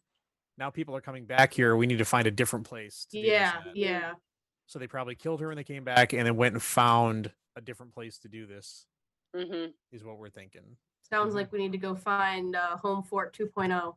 But I will tell Scratcher that I will 100% come play this game with Scratcher after we're done. Okay. Quill will The- take something out of his bag and hand it and lay it right next to the child. Says, after we complete the demons and take them away, and you go to the afterlife to the next stage, and I will come play with you. What do you give her? Just a small little flower Nice. from that I had is laid there. In the next stage, I will come play with you. She nods and says, you have shown more kindness than I saw when I wasn't a ghost. And she takes from the corner where there's like a spot you could tell where there was a wood stove. She takes a piece of coal and she gives it to you. Okay. Sweet. Crazies. Thank you. And she says, you'll know soon what it does. Thank you, Dun, child. dun. And Quill will walk out and like, we should go. And then, and as he's walking out, remember, we have to come back. I believe there's treasure in the walls. Yes, this place is I less haunted. agree. After we deal with the demons, I think we Mhm. should come back and see what's what with this cabin. And Make play. sure Scratcher gets it. Yep. You could get your game, Scratcher. Yeah. Yes. Yes. So All right, so down what to are the you- river. heading downriver further? Yes. Yeah. All right, so I will let you know that it's going to take probably another hour for you to get down there. The If- person who has the bracelet from the skeleton, Yes. you attune to it, and you realize that this bracelet is actually an animal friendship bracelet. So you actually you gain the ability to comprehend and verbally communicate with beasts at will. So- Nice. But I was also going to say this: if it's going to take us an hour, I will take Scratcher and put Scratcher on my back, so Scratcher can get a short rest while we walk. And Sure. doesn't have to My walk. mind. So And there you go, Scratcher. Short rest. Consider I'm braiding. I just put all these like little tiny braids into people's hair that just go in every direction. nice. Yes, I am beads. there for it. Like you're in Mexico. Now with the coal, you realize that you have a piece of chattering coal. And what you need to do with this is after you spit on this piece of coal, you can spend a short rest telling it to say up to 4 words in your voice and set a condition under which the piece of coal can speak. and you can replace the old words with new ones with your short rest. Whatever the condition, it has to occur within 5 feet of the piece of coal to make it speak. The coal's words are lost when spat on again. Okay. Interesting. Yeah. Is there anything specific as we're heading down, like towards the other, like downriver? Is there anything else we want to be doing or looking for, or just sort of trekking down? Do we want to make a plan as we go? Because I think until we see more of what's going on, I think it's hard to make a plan because we've got like 3 pieces of the 50-piece puzzle right now. Something still doesn't make me feel right about that timeline, but I can't put my finger on it. Yeah, it seems like there's something funky going on. Maybe after we beat the snot out of these demons, we'll know what's up. You know what I'm saying? My sword's starting to itch a little bit, you know? It's got a itching for demon blood. So I'm gonna hop, skip, and jump. Let's walk as a group together. We can all walk this way. Walking. Yeah, this is the walking motion, you know. We're all walking now. All right. All walking. All right. Well, except for Scratcher, who gets a piggyback ride. Yes. Yo, that was a very dwarfish walk. That was a very as you're walking, I guess how are you approaching down the riverside here? I would say stealthily. Yeah, quietly. Not like sneak, but not trying to make any noise or not talking loud. Yeah. Can you all roll? Actually, I am going to cast a spell. Ooh. Uh-oh.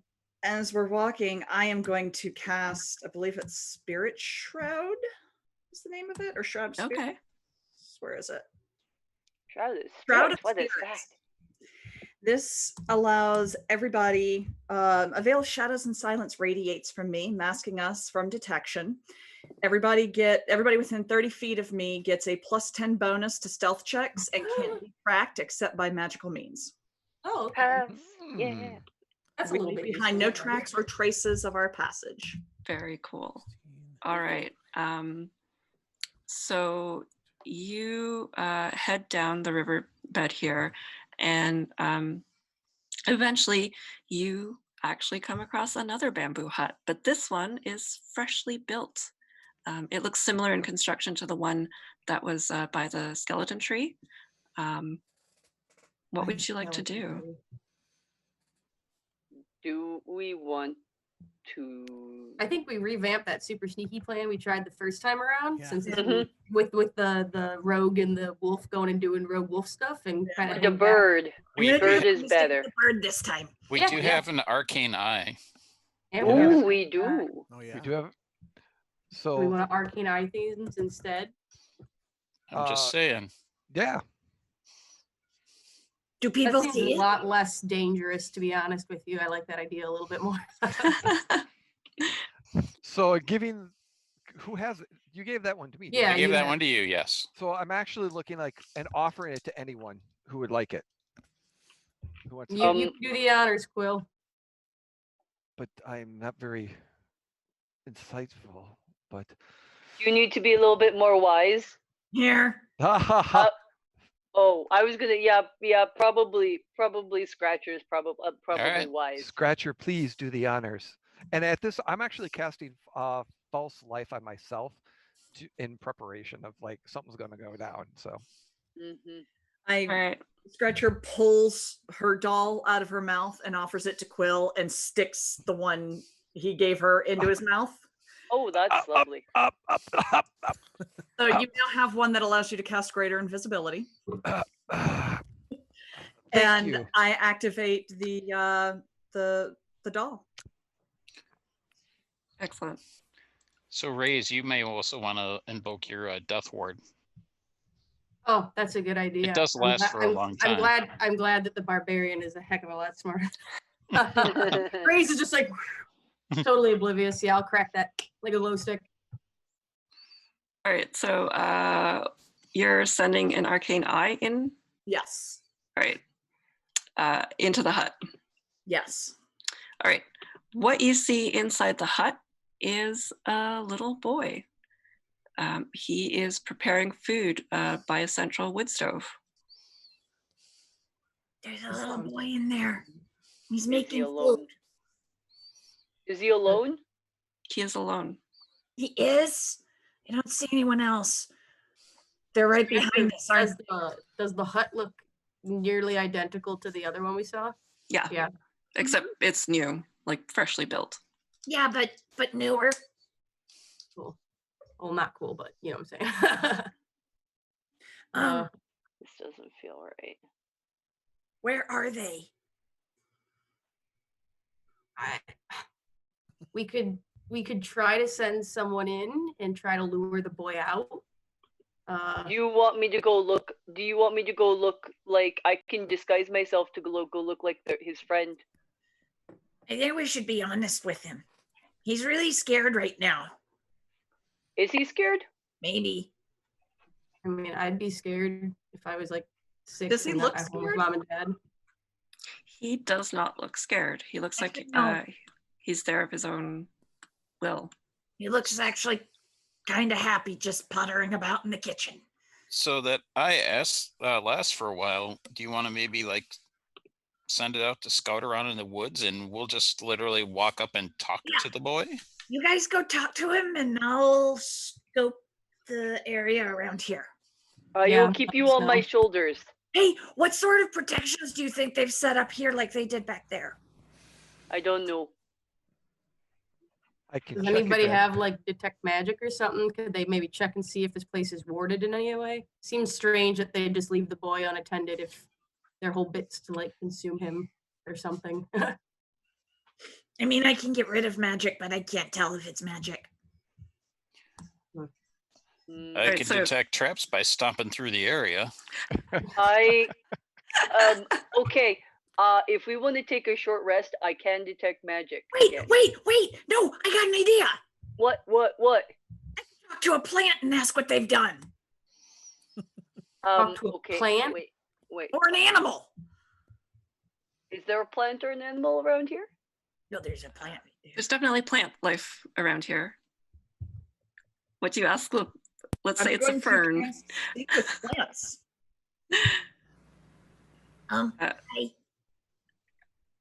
Hi, plant, tree. Hi, I'm Scratcher. Have you seen the people that brought the little kid here? Speak with plant is about the same as speak with animal, right? Where it's it's vague plants communication. I think plants give you like flashes of like images more than like communicating with words. They'll give you like a vibe, like or a something. picture or a Yeah. vibe. Yeah. So it can't like communicate fully. The fern kind of like shifts around, and it shows like two stick figures and then a little stick figure with them. And it tries to show that they're walking along, and then there's a little house, and then the little stick figure goes inside the house, and then the two other figures wander off, and they go to what looks like a wave. They went to the water. How far away is the cabin from the water? It's basically on the water's edge. And the at this point it's a lake, so it spreads out further downriver, and there's a little bit more of a forest in this area. Do you guys want to like collectively check out the lake, and then if the lake seems clear, collectively check out the cabin? In the eye to the lake. Oh God! Should we not just if we take the child out of the cabin, the demons might come. Well, my only fear is attracting the demons, looking around, and then having the kid with us, and then having to worry about protecting the kid if the demons decide to attack us. That's What why. if I look like the boy? What if I take his place? Like what if like we go That's to the really cabin and put you in like dangerous. as a doppelganger and then take him? Mm-hmm. Then we'd still have to watch him if something happened either way. But we could maybe. Why don't I send the eye toward the lake? I like that idea. Yeah. I mean, I think that if they just wanted to kill the kid right away, they could have just done that. So there's something that they want from the kid. So I don't think that we have to worry too much about them hurting the kid right now. Ooh. idea. Yes. What if? Sorry, that was just really. Again, what if I disguise myself as a kid, and we have a stone that if the boy licks it, we can get some phrases from him, so I sound like him. I don't think we need to like fool the demons into thinking you're the kid one way or another. I think we need to figure out where they are and what they're doing with them. That's I do my like the idea. concept. What is Hi, we everybody's just met you. passive perception? Oh, that's not a Passive. character. 12, Passive is 15. 18. 14. 12. Tell me everything. My 13. passive perception is a 9. All right. Actually, all of you notice okay. that there's some movement in the bushes in the tree line, and you see the little girl from the village, and she peers out, thinking that she's hiding really well. We should all. Sasha, what are you doing here? How did she follow us? Don't talk to child. I try to enunciate that with my body language as much as possible, like shoving people behind bushes.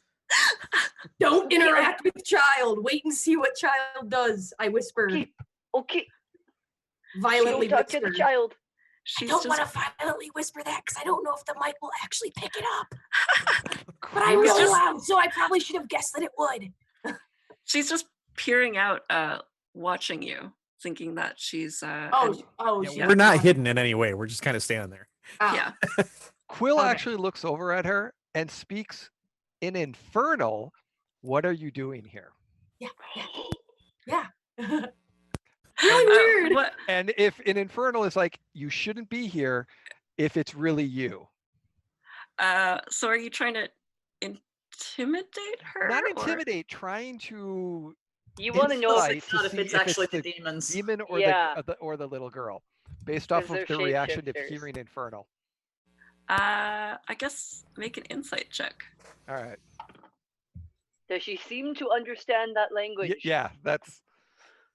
That is cocked, unfortunately. So let's go here. Oh, that's only going to be like a 7. Well, she got a natural 1, and she definitely understood what you were saying. At which point I go, the child is not the child. The child is the demon. It understands my speech. Please, shall we dispatch it now? I mean, I'm I really hope you're right, or what you did. I want to dispatch something. At which point I turn back over to the child and in Infernal, your ruse is no longer. Please step forward so we may converse. She with my sword on your face. Yeah. I'm So a flail. she yells out in Infernal, and you know that she's calling for help. Back up. The boy wasn't the boy. The boy steps out of the boy wasn't the boy. hut, and then they both transform into laques, and they are these red-skinned demons with black hair and fangs. And I need you all to roll for initiative. All right, we're all on board. I get to smack this thing, right? Yeah.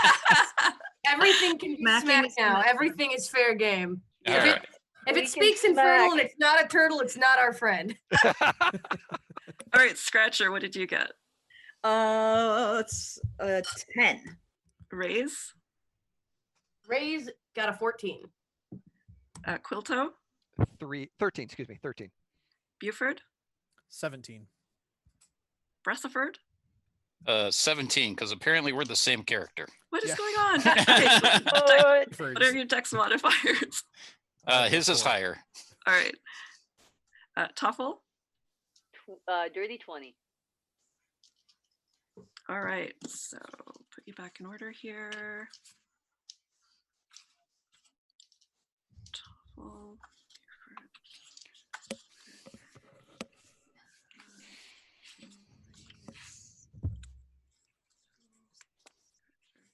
All right, so Toffel, you get to go again. What would you like to do?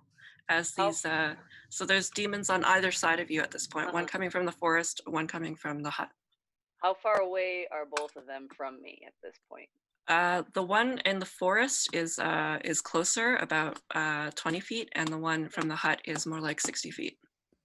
Okay. Also, I should point out in the in our chat here, Jake is telling us we've got 28 domain dice to use. Oh, jeez. Might want to boy. start using those. Yeah. Yeah, that's Awesome. like 4 each with 2 left over. Just saying. Just keep using them. People donated for it. We got to make those Let's do donations it. worth it. Let's do it. Let's do it. Creepy Oh, we'll child make laugh we'll might make it worth happen. it. We'll be entertaining. Trust me. Yeah, and keep exactly, and keep donating for creepy child laughter. Yes. All right, so And, basically yeah. what we're saying here is like everybody gets a re-roll like pretty much every time you roll a dice. Sounds good. Well, we get 4 to use, I Yeah. guess, if All we right. wanna. 'Kay. And then 2 extras. All right. Awesome. Okay, cool. Well, now I'm going into a rage. A real Excellent. rage? A real rage. Like an but angry it's rage. still Mad mo- rage. it is a sad mad rage. Smad Still on rage. brand. All right. Yes. And Yeah, I'm well- gonna go charge towards the one that is 20 feet from me. All right.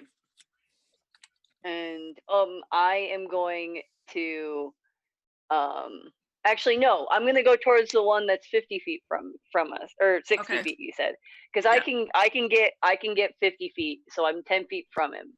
Okay.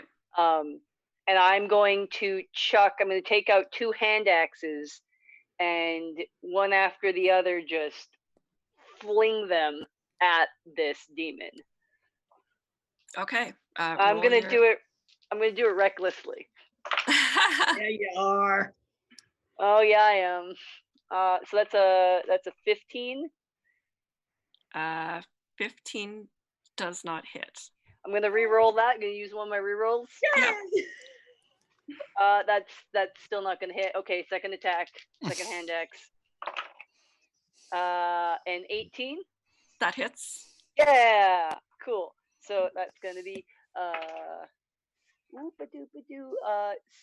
7 points of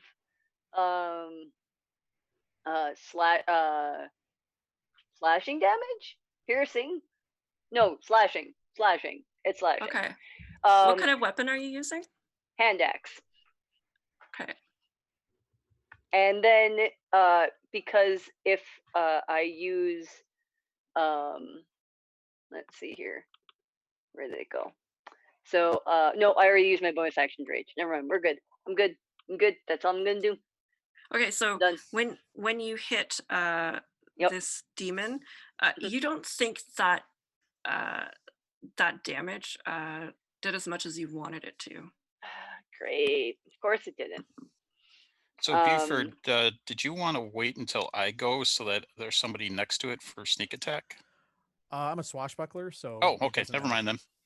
All right, Buford, it is your turn. I'm going to turn and close on the one that was in the bushes, Okay. and I will draw my rapier, and I will take a pokey stab at that one.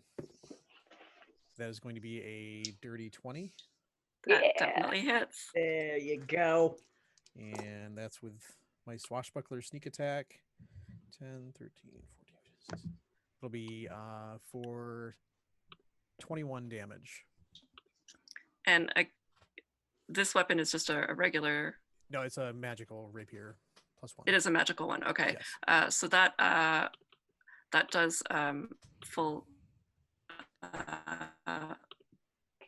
damage. Okay. As you slash down onto the creature. All right, and I will take it, as a swashbuckler. I will not provoke an attack of opportunity, and I will take 5 feet back. Okay. Away from them. All right. And now, Breathaford, what would you like to do? I get very upset about the fact that these children lied to us. It is very rude. I go into a frenzied rage.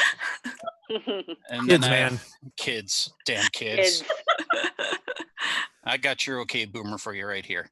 And then Oh, and then I'm going to run up to the one that was closest that just got stabbed by the rapier wielding dwarf, and I am going to attack recklessly at her. Yes. I think it is still a her. Yes. And that is a 27 for the first hit. Absolutely. Which will do 15 plus my rage damage is 2 at this. Or am I at 3? 1 second. 2. So that is 17 points of magical slashing damage. All right. That takes the full amount of that damage. Second attack is a crit. Ooh, all right. Yeah. Nice. Down. And I am a half-orc barbarian. All the dice. All of the dice. Oh, lordy, lordy.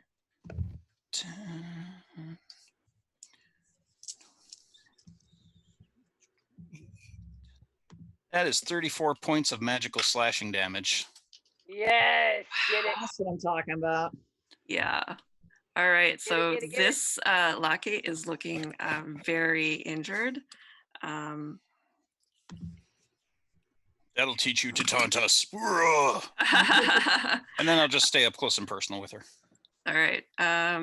Raise, what would you like to do?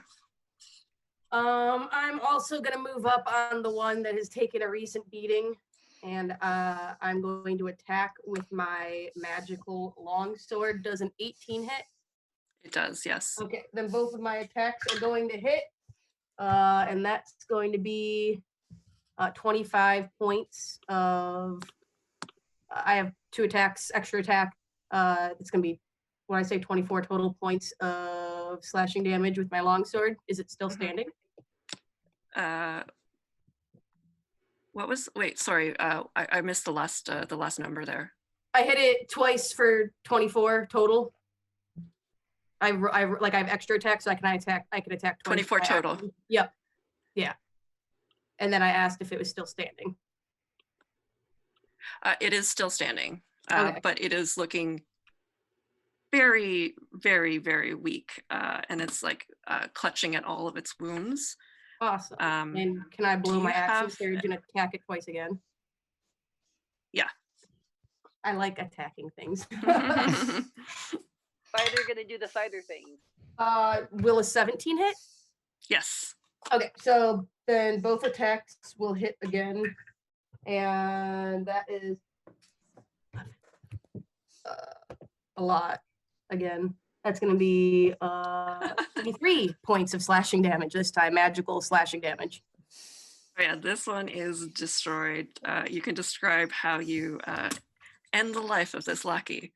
I watch the barbarian and everyone else tear into it, and I decide that I can't let everyone else show me up. So I take out my long sword and just go Zorro style and zigzag that guy into chunks.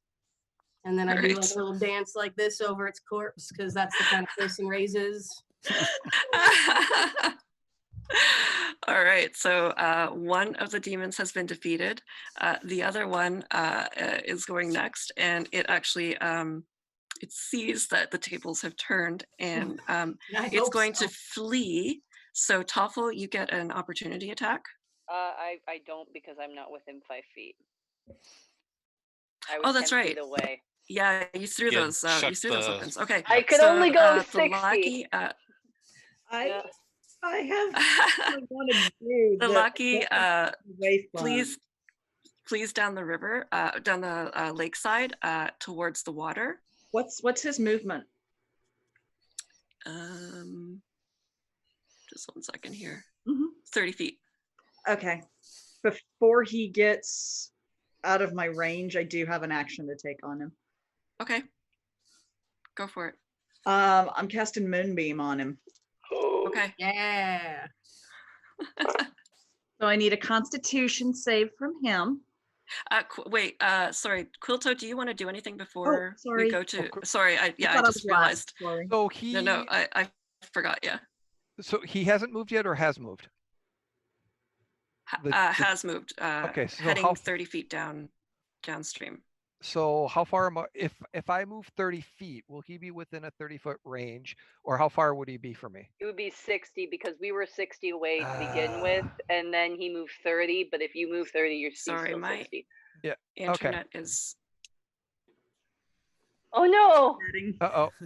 Uh-oh. Oh dear.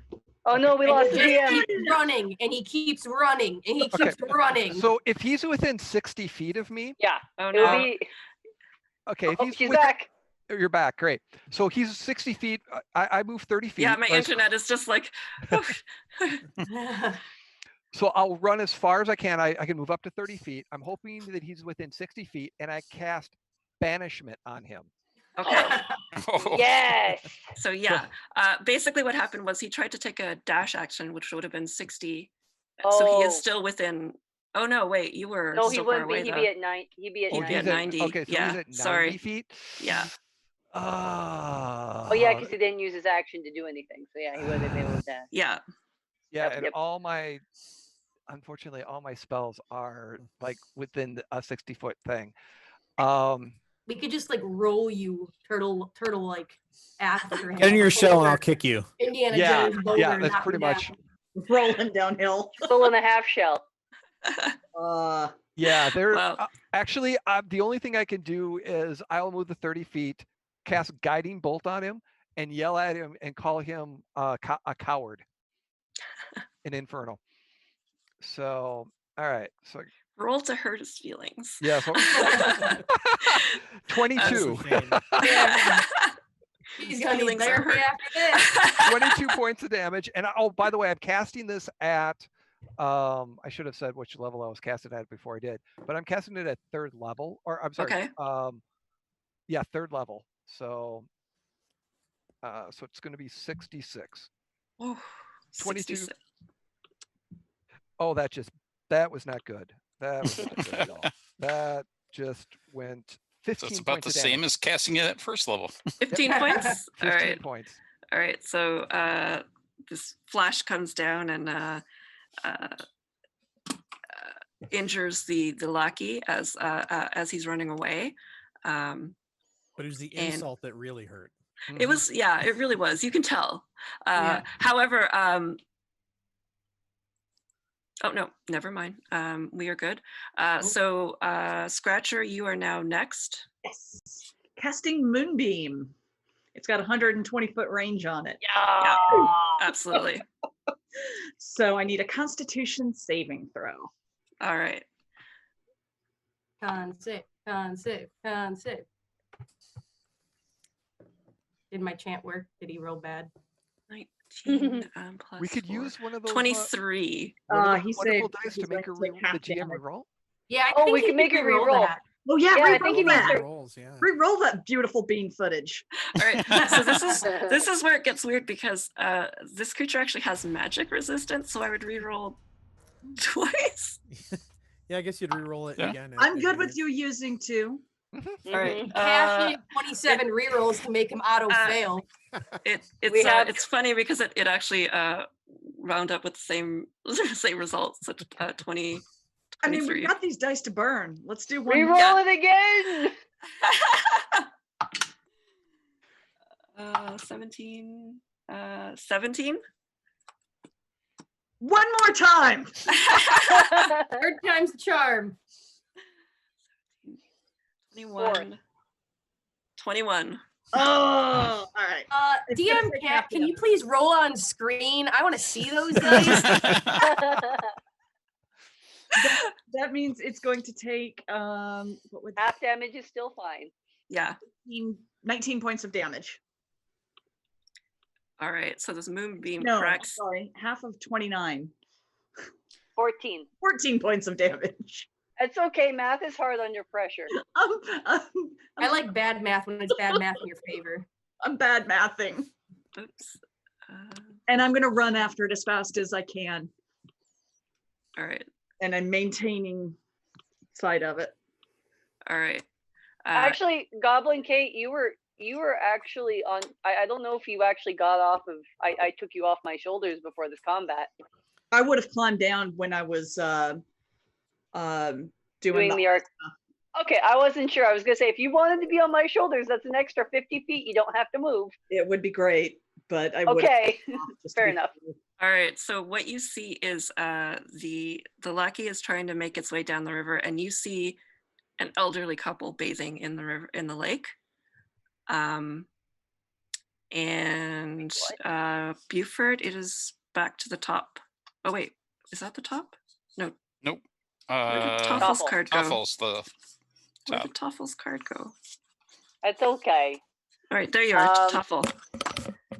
So okay, so it was 10 feet away. It was 10 feet away from me, Mm-hmm. and it used 60 feet to dash. So that's 70 feet, right? Yeah. Okay, I am going. Okay, I'm gonna ask. I'm gonna see if you let me do this or not. But well, one, I get out of my rage because nothing hit me. No, I hit something, so I'm still raging. So this is completely your discretion. But I'm gonna take my action to dash, so I'm right up against it. I have the shield master feat. Yeah. Are you one of the DMs that is gonna let me shield bash this thing with a bonus action? I'm going to say, in the interest of time here, yes, I will. Because we have 8 minutes here. That's fair enough. So let's see here. I can do this as a bonus action. It needs to shove a creature within 5 feet of you with your shield. I could shove it prone. So it has to succeed. I think I have to hit its AC. I think that's what it is. Okay. So I don't really know. I think that's what it is. So I'm gonna do this recklessly. And that was really bad. So I'm gonna say I take a reroll. And do it Yes. again. That's cocked. That's a natural 20. Yes. All right. So you knock over. Yeah, you knock over this this demon, knock it prone. Yep. That's all I'm gonna say we can probably fall out of initiative at this point. Are you going to try like grappling it to?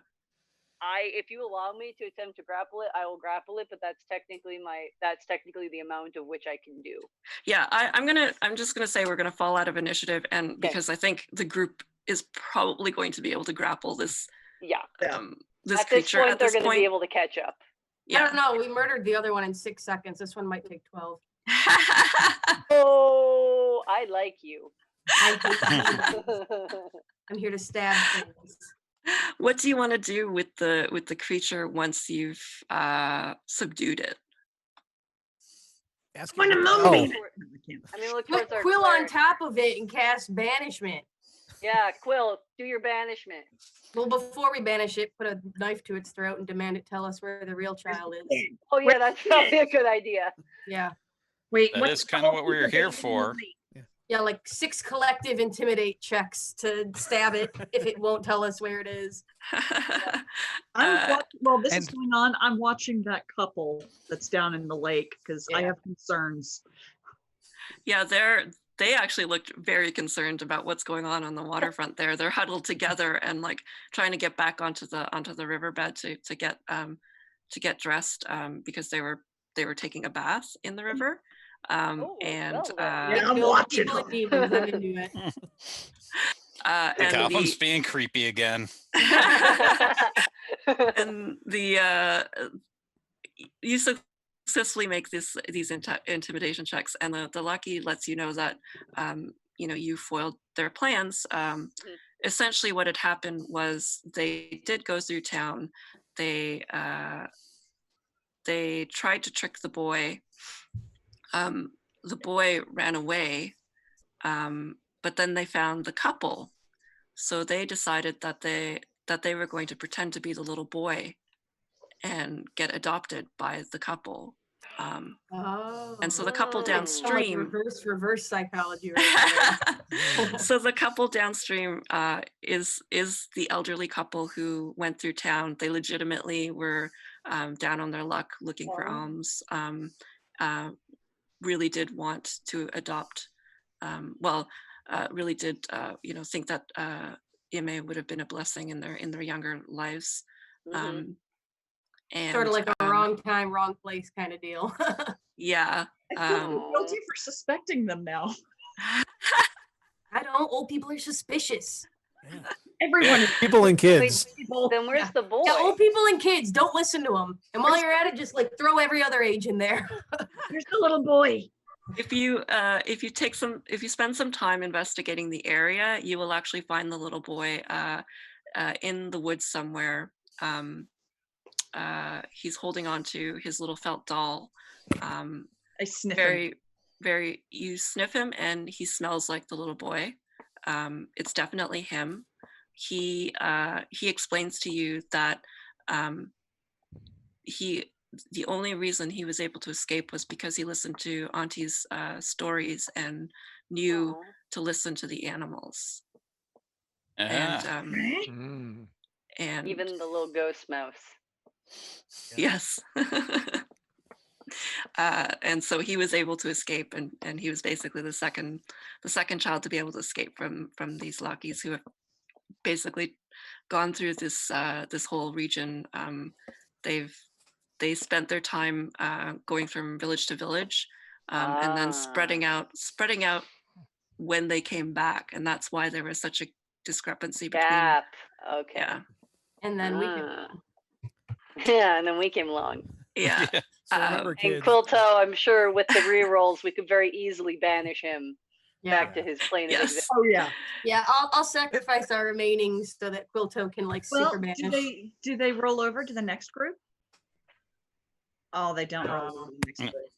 Can we donate them to the next group? Thank you guys so much for giving us all those. Sorry we didn't. Yeah, sorry, we were too invested in this awesome story. Yeah. Sometimes failing is a good thing. Sometimes failing is cinematic. Thank you. Yeah. Yeah, like it's just, I mean, like you plot do get one twists. more. Oh. Ooh, wait, yes. You do get one more magical item. The older couple found buried in the hut. There was, oh, my connection's going unstable. There's a bowl of nourishing.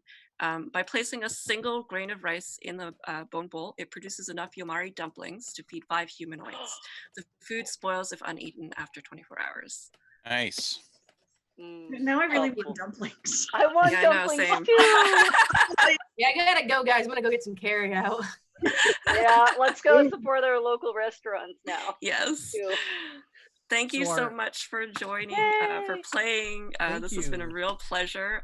Thank you everyone who donated. That's really fantastic. And remember, kids, don't run off your crazy ways. Yep. Yes. Right.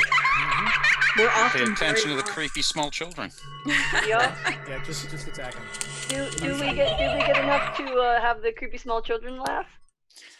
We didn't have to bring that back up. We didn't have to bring that. I think we did, but I think Jake might be a little bit busy right now for the creepy child laugh. Jake's trying to kick us off because he's tired of hearing about creepy children laughs. I think the stream may have heard it. Lovely. Thank you. Thank you, Kat. Thank you. This was so much fun. I love this adventure. Thank you. You were so great to play with. Oh my God, everybody was awesome. Where can we find this adventure? Yeah, where can we get this amazing adventure, Kat? You can get it in the Unbreakable anthology. It recently released, and it is an anthology written and illustrated by Asian creators about Asian themes. Yay! Excellent. And if you wait till tomorrow, you can have the pay it forward 100% royalties. So put it in your cart, but don't check out till tomorrow. Well, this one is actually on Drive-Thru RPG, so I don't think they're doing it. So yeah, you can buy it anytime. Okay, then go buy it anytime. Sorry, I wasn't sure if it's on DM's Guild or not. I apologize. All right, guys, it's been real. It's been fun. Let's let somebody else play some D&D. Thank you all. Bye, guys. Have a lovely evening. Bye. Thank you so much for the counters. Thank you. Yes, thank you so much. Yeah.